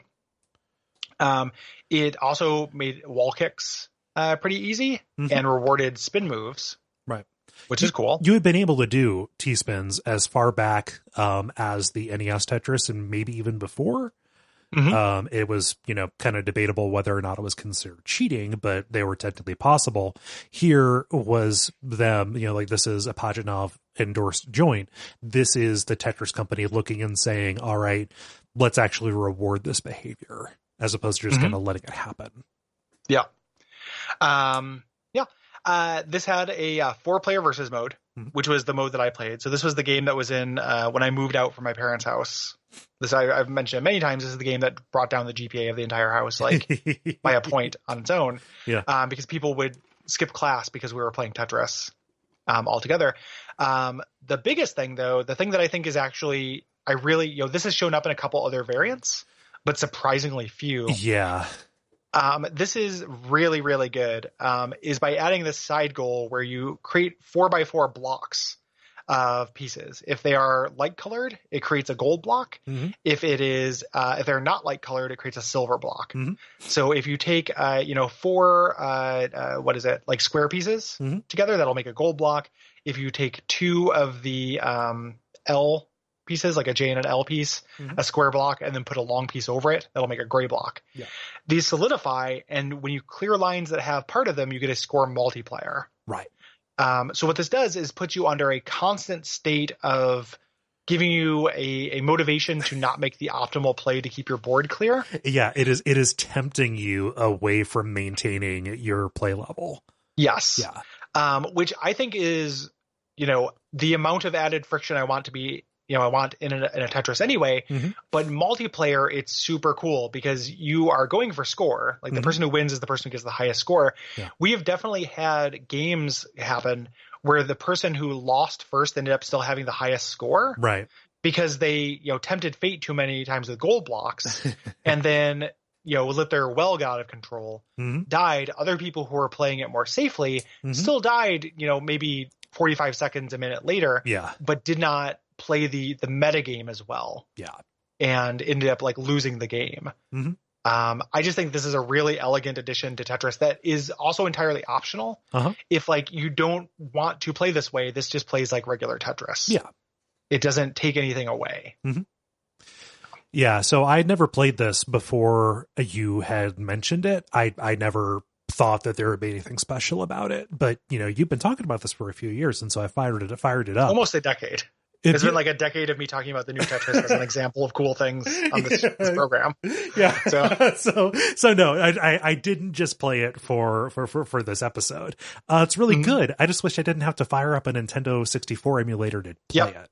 Like that's a huge bummer. The fact that you want to get an N64. The fact that it is marooned on this nothing system that nobody wants to play. Yeah, and no one wants to emulate at the very least. Like if they do the Nintendo 64 Mini and put this on there, it will. I mean, I'll probably get that regardless. Yeah. But man, I love that. Yeah. The other thing that is worth noting is that this has one of the most infamous and verbose developer tell-off letters. Oh yeah, hidden in the files. That are pretty amazing.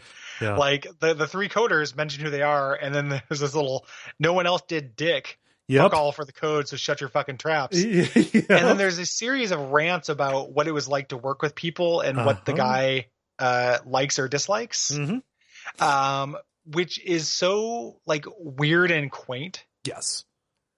Also a lot of ASCII pictures of pot leaves and shit. Yep. It's too good. It's too good. The cutting room floor article for the new Tetris is amazing. And so yes, that is very good. I'm a little bit irritated that the new Tetris is better known for that than for the cool things that it did in play. Tetris. I wish they hadn't, done all of this stuff. I wish that he didn't list his the 50 things he hates. And sometimes they're just, fine. They're just small yappy dogs, minivans, country music, DVDs with bad features, but a bunch of them are kind of sexist. Yeah. And it's just this sucks. He says he doesn't like racist and then talks about how much he hates wide camel toes. I forgot about the wide camel toes. There's a full 10 eyes and wide camel toes. And I don't know, dude. And then a lot of, hates spiders. Okay. But then also Lilith Fair. It's hey, it's not for you, bud. Yeah. I don't think they care if you don't like it. Yeah. It's okay. It's just, he hates Brandy, Celine Dion, and all the divas. I don't know, man. A lot of it's about driving. Yeah. But it's worth reading the cutting room floor entry on the new Tetris because can you imagine if Tetris didn't have the cachet it did and we stumbled upon this in Abject Suffering? Oh, I mean, this rant, we do a reading of it and it would be everything. It'd be an hour and 10-minute episode and we would talk about the entire thing. So, but it is just really mean and petty. It does sound like he was mistreated. He was hired to do some work and other people were not that from the company were meant to do some of the work and didn't, but it also which is a bummer, but he's being a huge dick about it. At one point he's like, later I'm going to have to work for 3DO fuckers, which I love. See you later. A company that's doing games for Nintendo. I'm going to work on the 3DO. But it was 1999, dude. What were you doing? I don't know what that means. Maybe he was joking. I don't fucking know. Maybe, who knows? Who knows? But yeah, it's something that's pretty infamous about this. That is worth a read. Yeah. Yeah. I don't know that I have more about the new Tetris. So was this the point where you were in the depths of your depravity? Oh yeah. This is the most depraved I got with Tetris Effect and seeing it in my sleep and we played it a lot. The Nintendo 64, I had a little, I didn't go to college at that time, but I had that college experience of like dorm room with that through this house. So like we played a lot of Mario Kart, we played a lot of Diddy Kong Racing, played a lot of GoldenEye. But Tetris was the dominant multiplayer, like, and me and my friends who, for one reason or another, most of my friends were a year younger than I was at this time. And I was the first person that they knew to move out. So I had like a house you could go to. Oh, that was not, parents that just had like weird stoners in it. And they would come and we would drink some beers, sometimes get a little day drunk and just play Tetris for, what felt like days and days. And it was so cool. Yeah, sounds like heaven. It was a really, really, it's a very golden memory. Like a really like wonderful time. I slept on a couch. I didn't have a bed. I owned a couch that I had in my room, but I still, I was like, fuck you back. I'll be seeing you again in 20 years. I'm gonna mortgage my back health. Yep, I mortgaged my back health for a few golden spins of the Tetris god. But yeah, it was extremely fun. Yeah. The depths of my depravity came with Tetris DS. I love Tetris DS. It's incredibly good. We're skipping over a bunch. There was like Tetris, I think Tetris World, like not an awful lot happened on like PlayStation 1 and PlayStation 2, but there are a couple of entries that were just kind of de rigueur. And they have Tetris, and that is fine and good and plays like Tetris. And then they have variants. Yeah. So like something like Tetris Plus, which I had hoping it would have the new Tetris version on it, because when I first got back into games, I was like, oh, like everything will have that variant because that variant's so good. It's not on there, but there's just a bunch of just like kind of annoying variants. Like anytime a bomb shows up in my Tetris, get that shit off my screen. Yeah. I don't know. Like I just don't want to fuck with that. Like no. Tetris purist. Yes. So we're skipping a little bit, but we're kind of doing this a little bit autobiographically. Tetris DS is amazing. So this is a version of Tetris that I really associate with getting my DS Lite. And I fucking love the DS. It was, my favorite system for a good long time. And this is a version of Tetris that incorporates a ton of Nintendo imagery and music and has a bunch of new modes on it. I never really engaged with a lot of those. However, just as an incredibly good portable Tetris that includes the quality of life stuff, specifically the hold and the wall kick and things like that. I just there was no bottom. Yeah, well, it's not just that, like kind of underselling, or not underselling, but bearing a little bit of the lead, which was having that basic Tetris with all of the Nintendo iconography. Yes, yeah, which was just great. Like that is just, I didn't play those variants either, but the main mode, the marathon mode, which I managed to beat, which gets incredibly hard. It's doing 200 lines. It speeds up every 10 lines. That happens while a Nintendo game plays in the background. So you're seeing in your periphery and Nintendo music plays, which are a little bit like dated remixes, but still, good. Was really, really fun. I actually tried playing it last night. Just to do some last minute Tetrising before the episode, and on my 3DS XL, it made my thumb cramp and I couldn't do it. I got to 170 lines and couldn't beat it. But the just really, really a good version of Tetris with a wonderful presentation. Which like hold that in your pocket because that's going to come up later. Yeah. It's kind of the one of the more important things you can add. Weirdly enough, yes. Because again, as a perfect game, taking away anything ruins it. Adding anything to it is just fraught. It doesn't mean you can't add anything to it, but you just have to be incredibly judicious. And adding music that you already know and love is a safe and good add. Yes. Yeah. And there were like there were some of the additional modes that were pretty good. I spent time with mission mode and puzzle mode specifically. Mission is fun because you're playing regular Tetris and it's themed after Zelda. But it gives you a task to do that you get more points for. And it will say like, oh, clear 2 lines with a Z block. So you try and set up accomplishing that. And then it'll give you something more after that. So it's a little bit like the new Tetris, persistent goal of the 4x4 blocks, but it's a way for the game to tempt you away from ideal play, which I think is good. Yeah. Anytime that happens, it's generally good. Yeah. Tempting you away from ideal play is one of the things that a good Tetris variant can do. Yeah. Puzzle mode's very good as well. They give you finite boards, partially filled, and you have a handful of blocks that you can use. You have to decide which order you're going to put them in and which orientation. So like your clicking on little icons to choose where they're deployed. So it's like order of operations more than anything. And those are clever in a satisfying way. Mm-hmm. There's a push mode, which I didn't play, but sounded fun multiplayer. Mm-hmm. So this is multiplayer mode where you're kind of playing both sides against the middle, pushing these lines of scrimmage into the opponent's play field, which I think is cute. Yeah. I like this. This is older than I thought it was.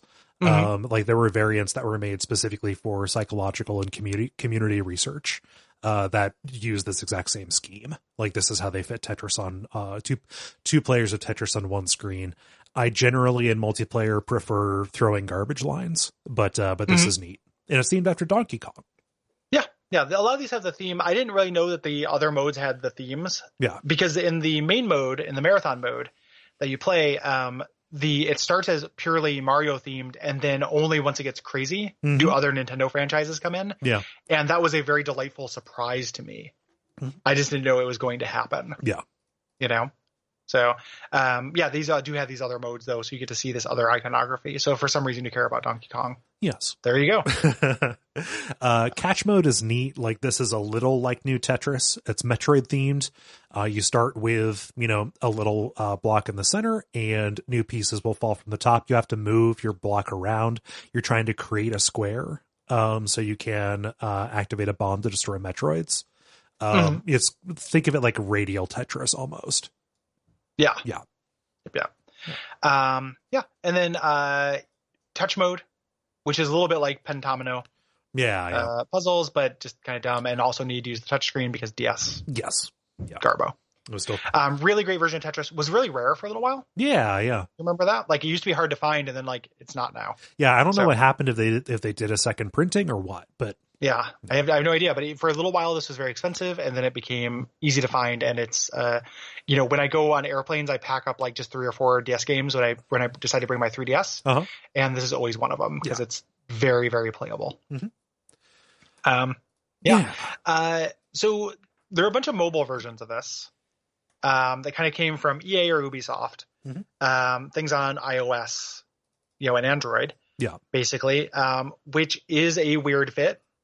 The idea, like, I played quite a bit of these. I don't really like controlling them on my phone. Like, this plays into the kind of thing where I want to have a little bit more tactile control. Like, I know I talked about playing that Puzzle of the Night game.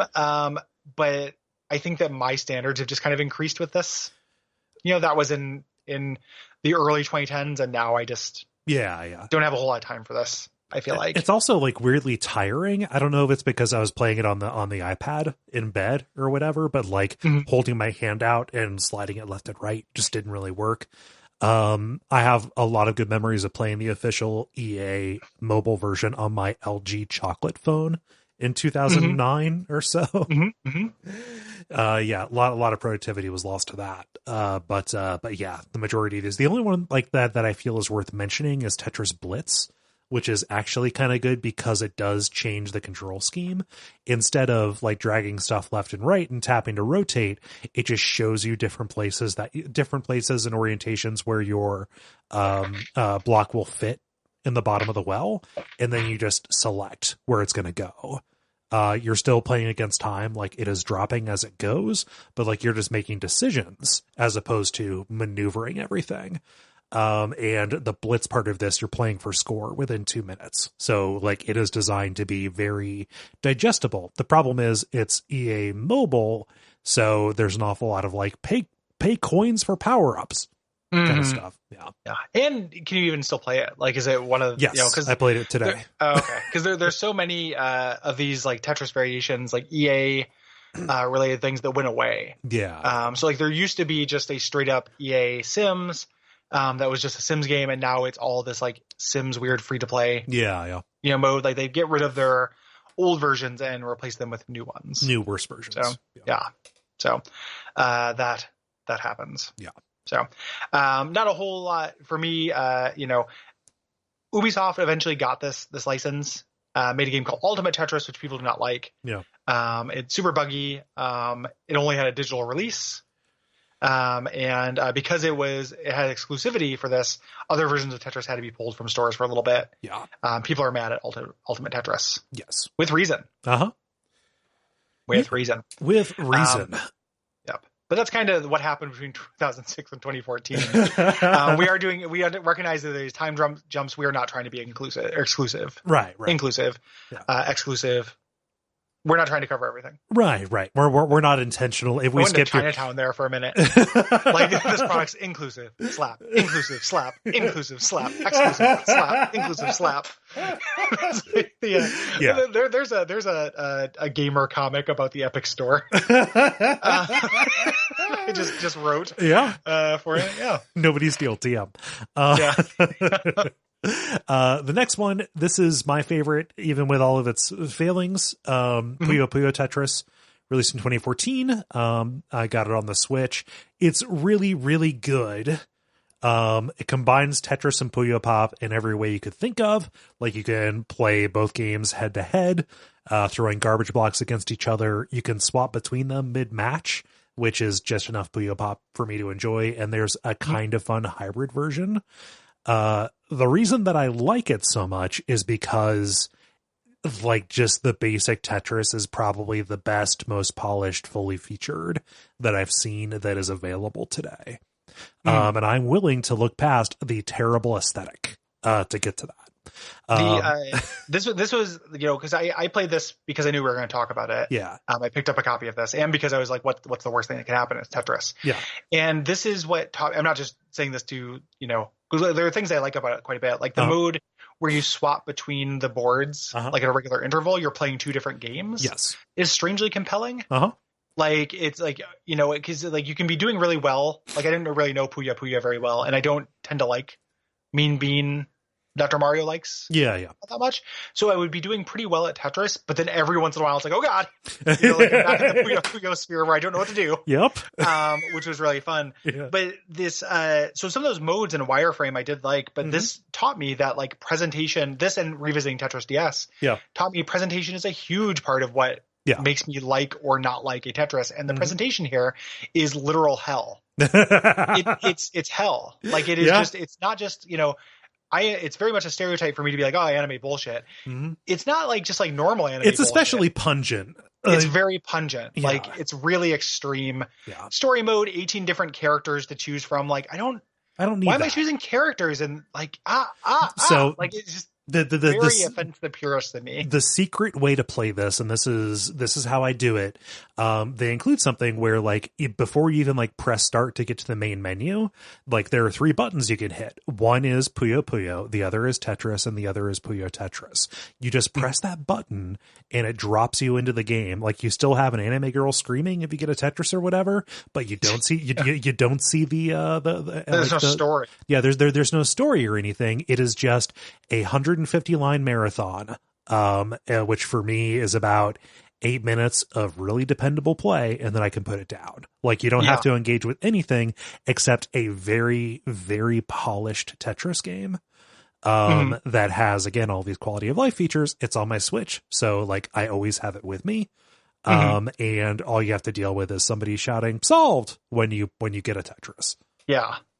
I think that, like, for me, those quality of life features that it has over Tetris DS, like, are not enough. Oh yeah. Like, there are quality of life features that has over that happened in the 12 years that intervened. Yeah. But that solved yelling, and like, what I'm trading that for is like Nintendo music I already love. Yeah. It's not just not having the bad thing, it's also having the good thing, which I will give away the quality of life features for personally. Like, additionally, like, I don't always have my DS Lite with me. Sometimes that's just for sure. Yeah. Yeah, and I get that completely. Yeah. And on the Switch, like, this is probably the best Tetris available on the Switch. Yeah. I have not messed around with Tetris 99 single player mode. We'll talk about that, but that could end up being the case. Yeah. And it is like, I like Tetris 99. I just think the time has passed for it. Yeah. For me. We'll get to that soon. Yes.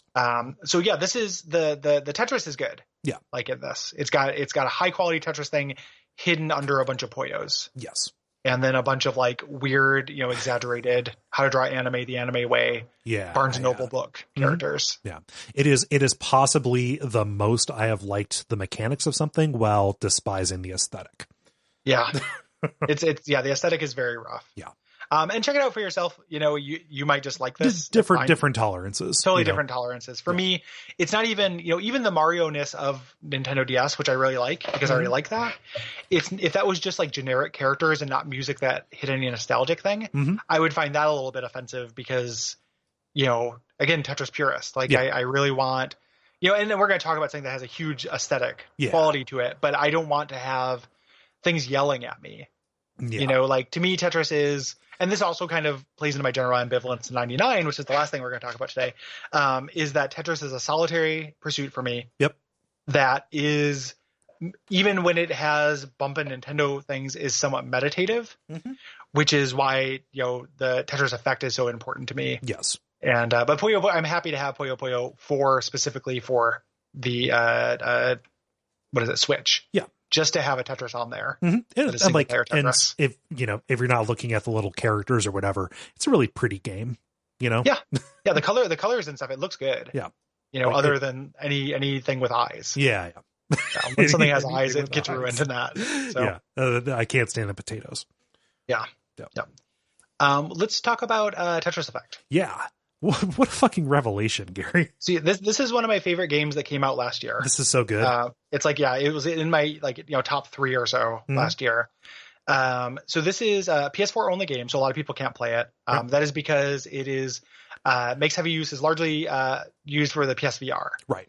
You don't have to play it that way. I've never played it that way. I have. I recognize the way that it would be better. It's like one of the few things in VR that I think like would be additive as a VR skeptic and someone who's also made motion sick by it. Yeah.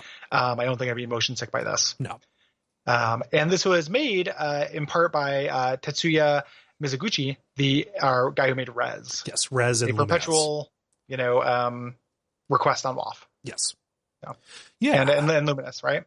Yeah, and Luminous. Yeah. So he's got his own, dropping block puzzle game, and he has an awful lot of history making these kind of synesthetic experiences where the mechanic is inextricably tied in with visuals and sound. He had wanted to make a Tetris game for a very long time, but the licensing got in the way. The iron just got hot and he struck, and he managed to get this and make a phenomenal game. Yes. Yeah. So it's basically just Tetris. There are one obvious and one non-obvious thing that changes this. That is core to the play, not just the aesthetics. Yeah. So the big obvious mechanical addition is the zone meter. Right. When you get enough lines, you get into the zone, and this allows you to freeze time. So this means that lines will not disappear. You still create the lines, but they don't go anywhere. Right. If you clear a line toward the top of your sack, it'll like bump down to the bottom. So like it'll like fill up on the screen. Make a little bit of room for you there. Yeah. So the idea is that you use this either to give yourself a breather, like you made some mistakes, you want to fix them, or to get more than a Tetris. Yeah. To get these new things, these quintrices and sextrices and septices and stuff, septris. Octurus up to clearing 22 lines over the course of one of these. The impositress. Yeah, the impositress. Yeah. So this is, again, playing with that. This reminds me most of a little bit of like Rockstar's Star Meter. Yeah, I'm happy you made that comparison because I was going to do that. Yeah.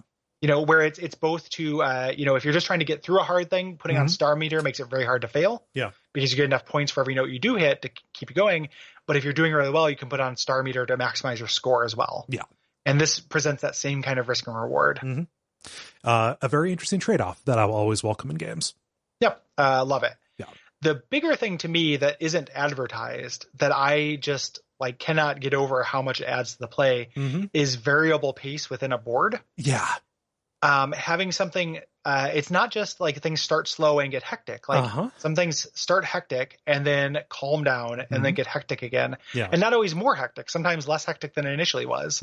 There is varied pacing in these boards of Tetris in a way that is constantly kind of adjusting your personal tension meter. Yep. And it is taking you along with the pace and energy of the music in a mechanical the music way. The music is not, so this is, the music is not to be understated in this, right? Like in any way, shape, or form, and plays in it in a lot of non-gameplay ways. Yeah. This specifically, in addition to all of the aesthetic things that make this, like, to me, the most like synesthetic game I've ever played. Yeah. Like the most that I see and feel music with my body is in Tetris Effect. Yeah.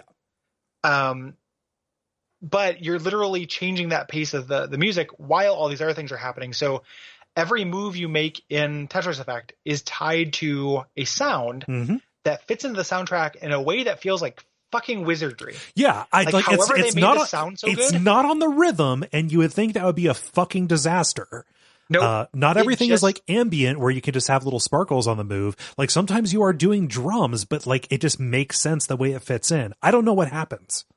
Sometimes I found myself playing the game in the rhythm of, like, playing my moves in the rhythm of the music. Not intentionally. Like I just realized, oh, I'm drumming this Tetris board.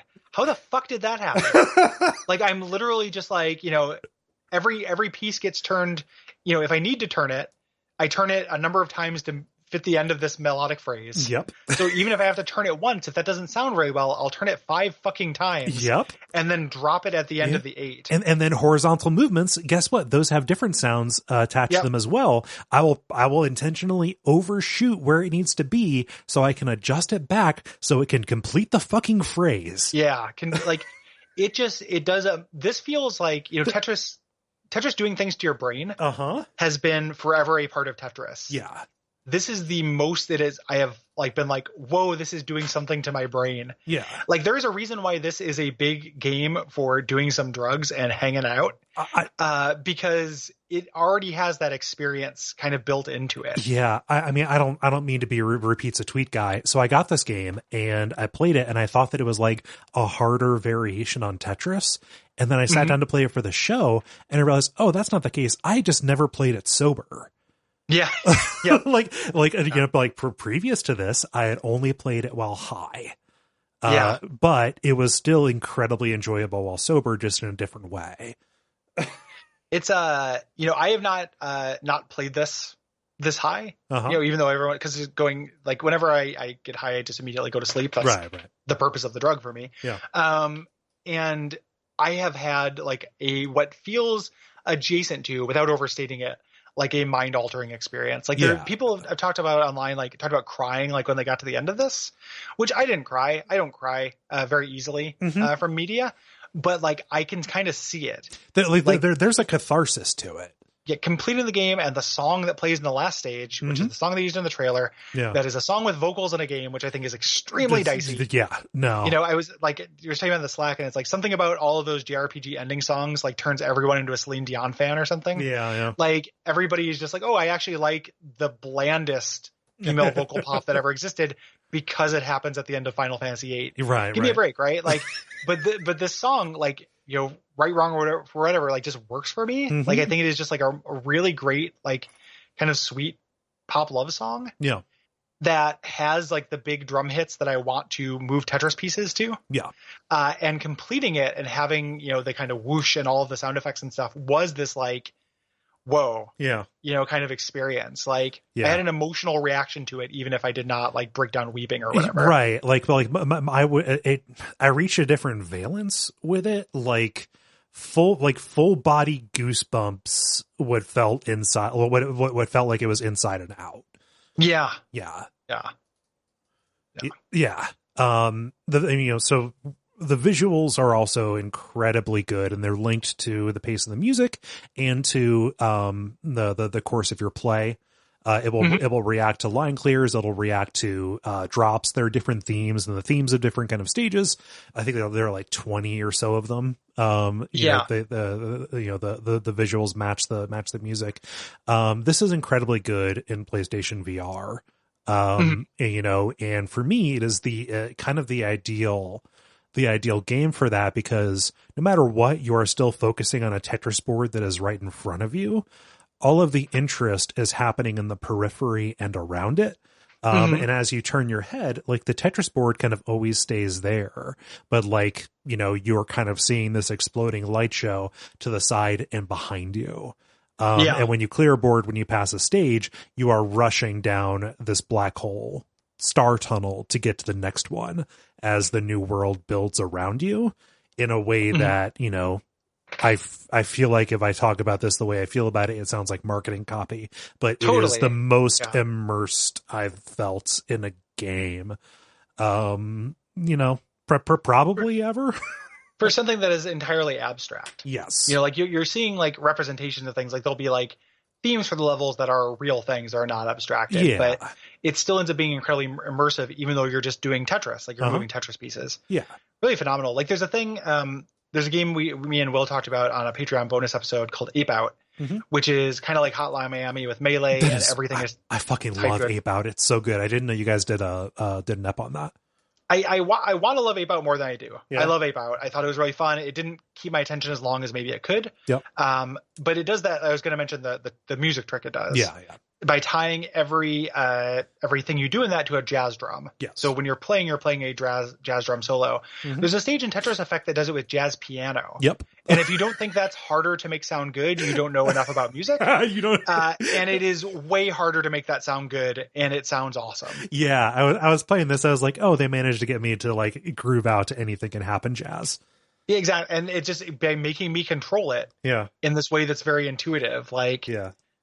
Super, super fucking good. And Ape Out's good. Like, I'm not trying to like bury Ape Out. I just like, I liked it. And I felt like, it was good for the time I spent with it. Yeah. I like it. It was a really good, like 3 hours of game for me. Like that's how long it took for the, for the drum charm to wear off on me.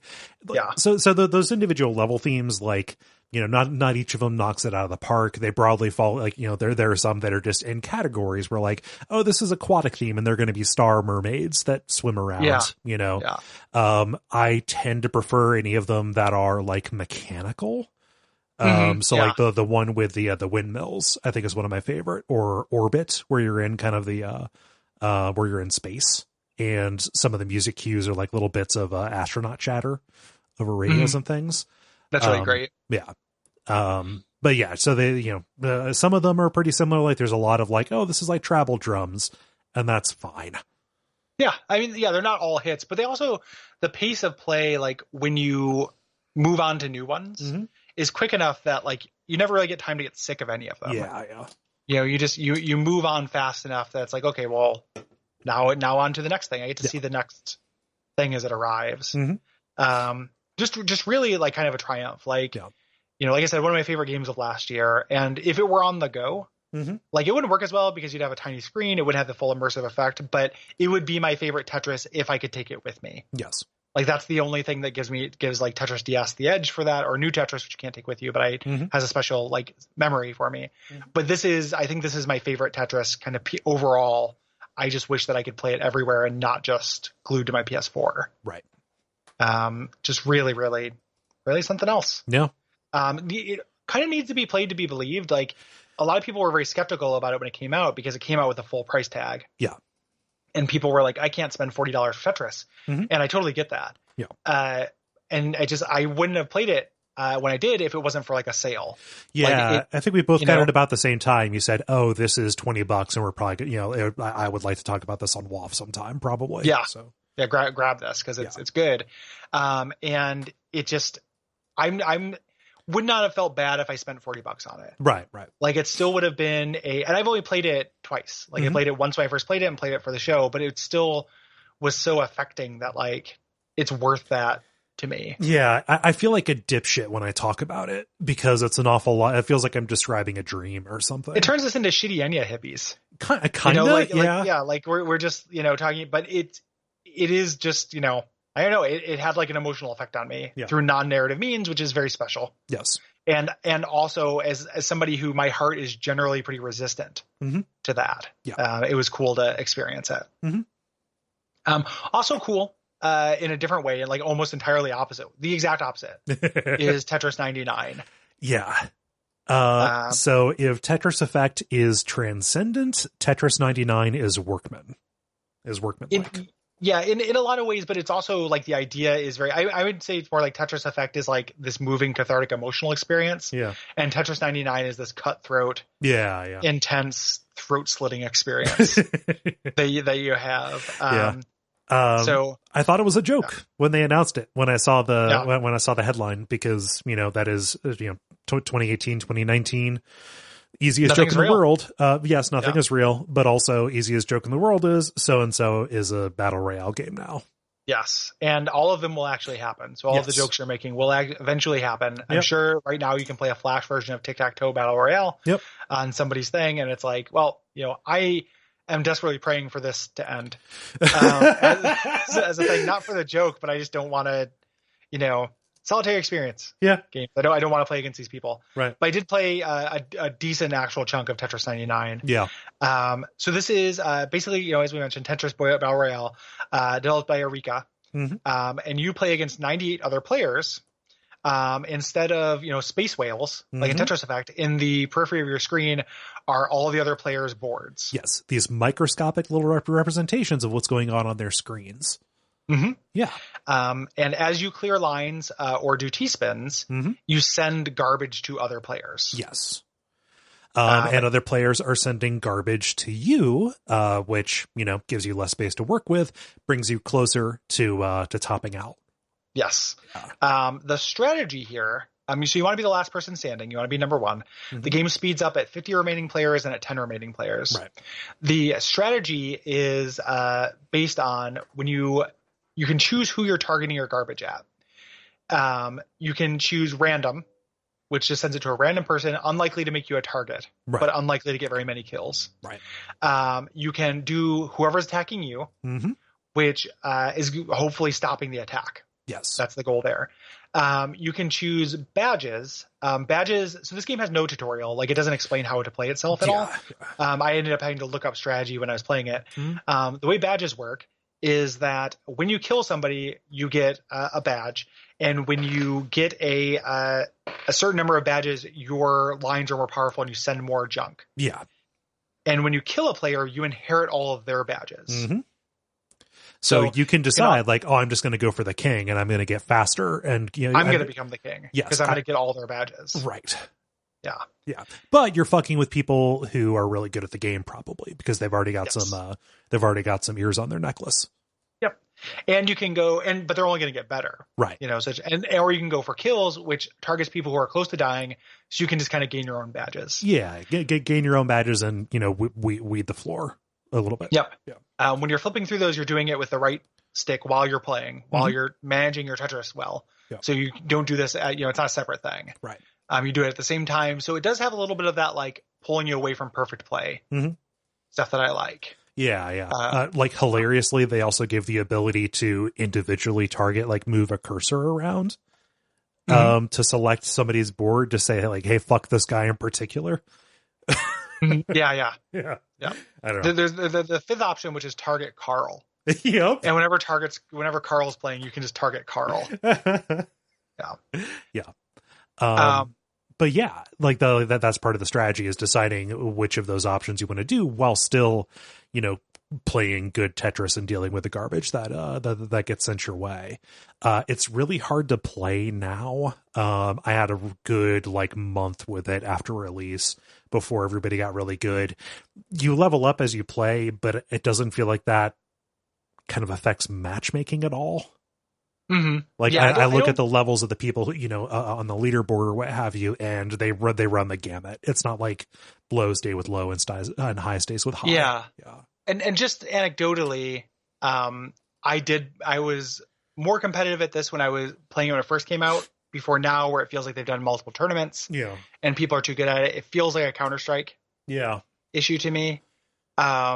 Where just the people who are playing it, this is what they do. They decide this is their perpetual game, and they are impossible to play with. Have you ever won a match? I've never won a match. Okay. I've gotten a number 2 twice. Yeah.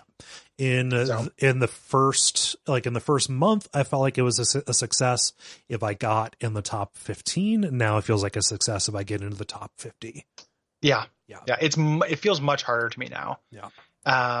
And kind of like a thing where it's like, yes, you can practice and kind of learn these things, but just people are just, again, it always feels like a losing game to practice against Counter-Strike players to me.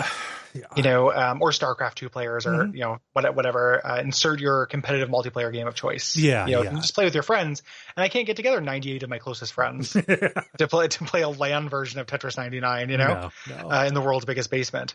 I've never beat it. I've never got a win. I would love to. At the time, I was like, this would be really cool if I just got one win. I just got frustrated from getting close. Yeah. In the first month, I could pretty reliably do top 10. And I remember the first person who I lost against was their screen name was Cardi B. And I was like, is this Cardi B? Did Cardi B fuck me up at Tetris 99? I mean, I can't even be mad. Huh. Yeah. Sorry, Cardi. I'm sorry to challenge you. So Tetris 99 is very cool. They've released like a pay version of it where it has a bot mode where you can play against the computer. Yeah. I still feel just like there has always been, even when it's hectic, an element of relaxation to Tetris. Yes. For me.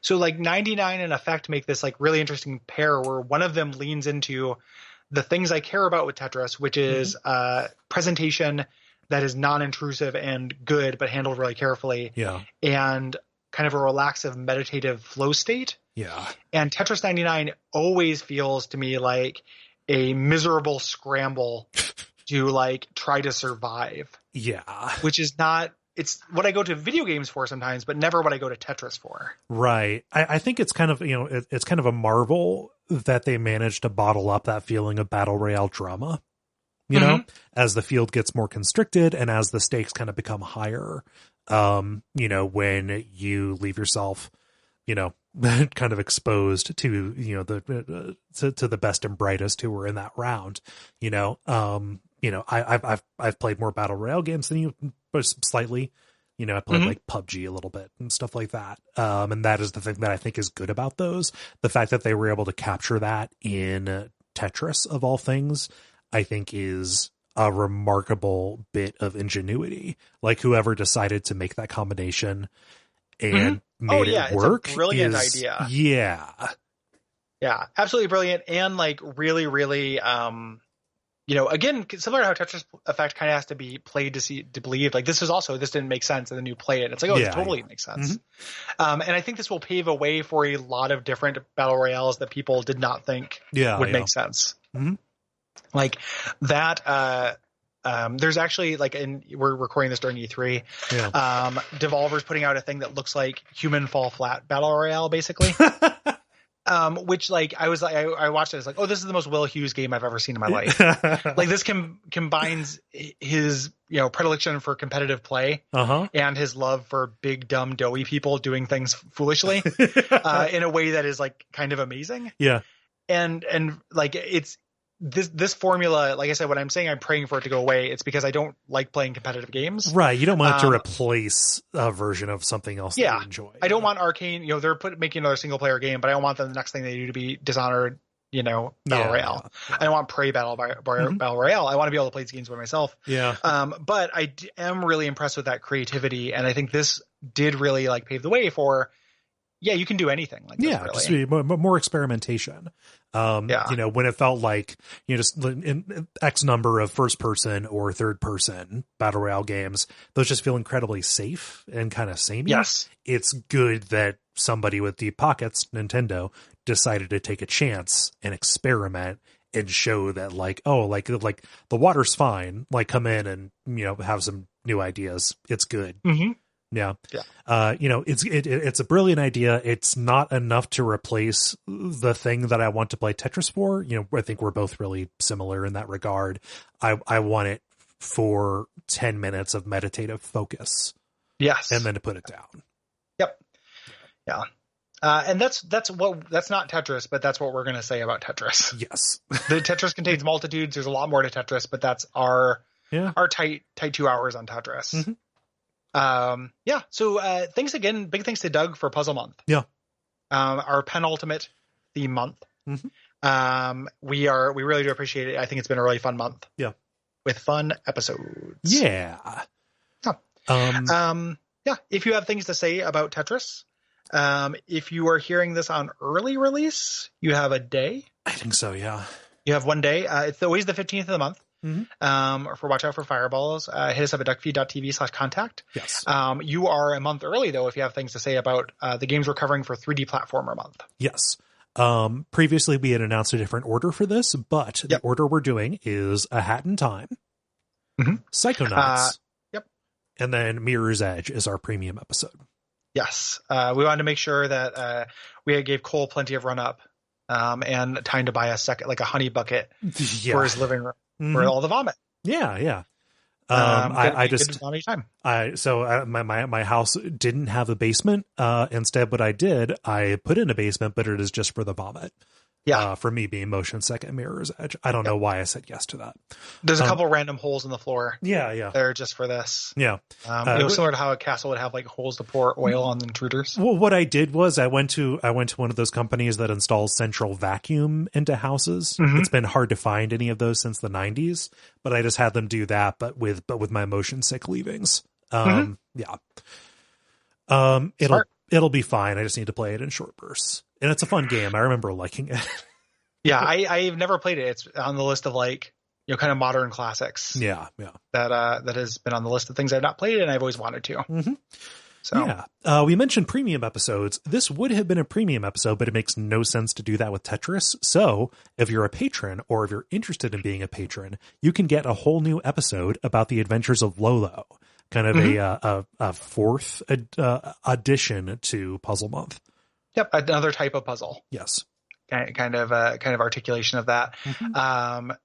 That is just for patrons. You have to go to patreon.com/duckfeed.tv and you get a lot of stuff. So not only do you get that full bonus episode, but you get full episodes. So every month we do a premium episode where we release a preview, but we put the full episode just for patrons. We have many actual whole shows that are just for patrons. We recognize that money is tight. We recognize that everyone values $5 differently. So the two things we can do is we try to make it so there's a lot of stuff that you get for that, and two, we try to everything stays on the store. So if you cannot if you're bummed out because hey, I love Adventures of Lolo, but I cannot afford to patronize, put aside $1 a month, and then once you have $5, patronize, listen to those premium episodes, depatronize. We do not mind. That is built into the system. We did that on purpose.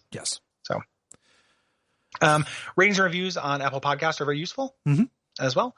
And telling your friends about us is great. I think that's everything. I think that is about all. So thanks everybody for listening. And until next time, what should they watch out for? Z-blocks. Those tend to mess me up. Z-blocks are tough. I mean, just that's serious, not a joke. I just leaving people with some advice.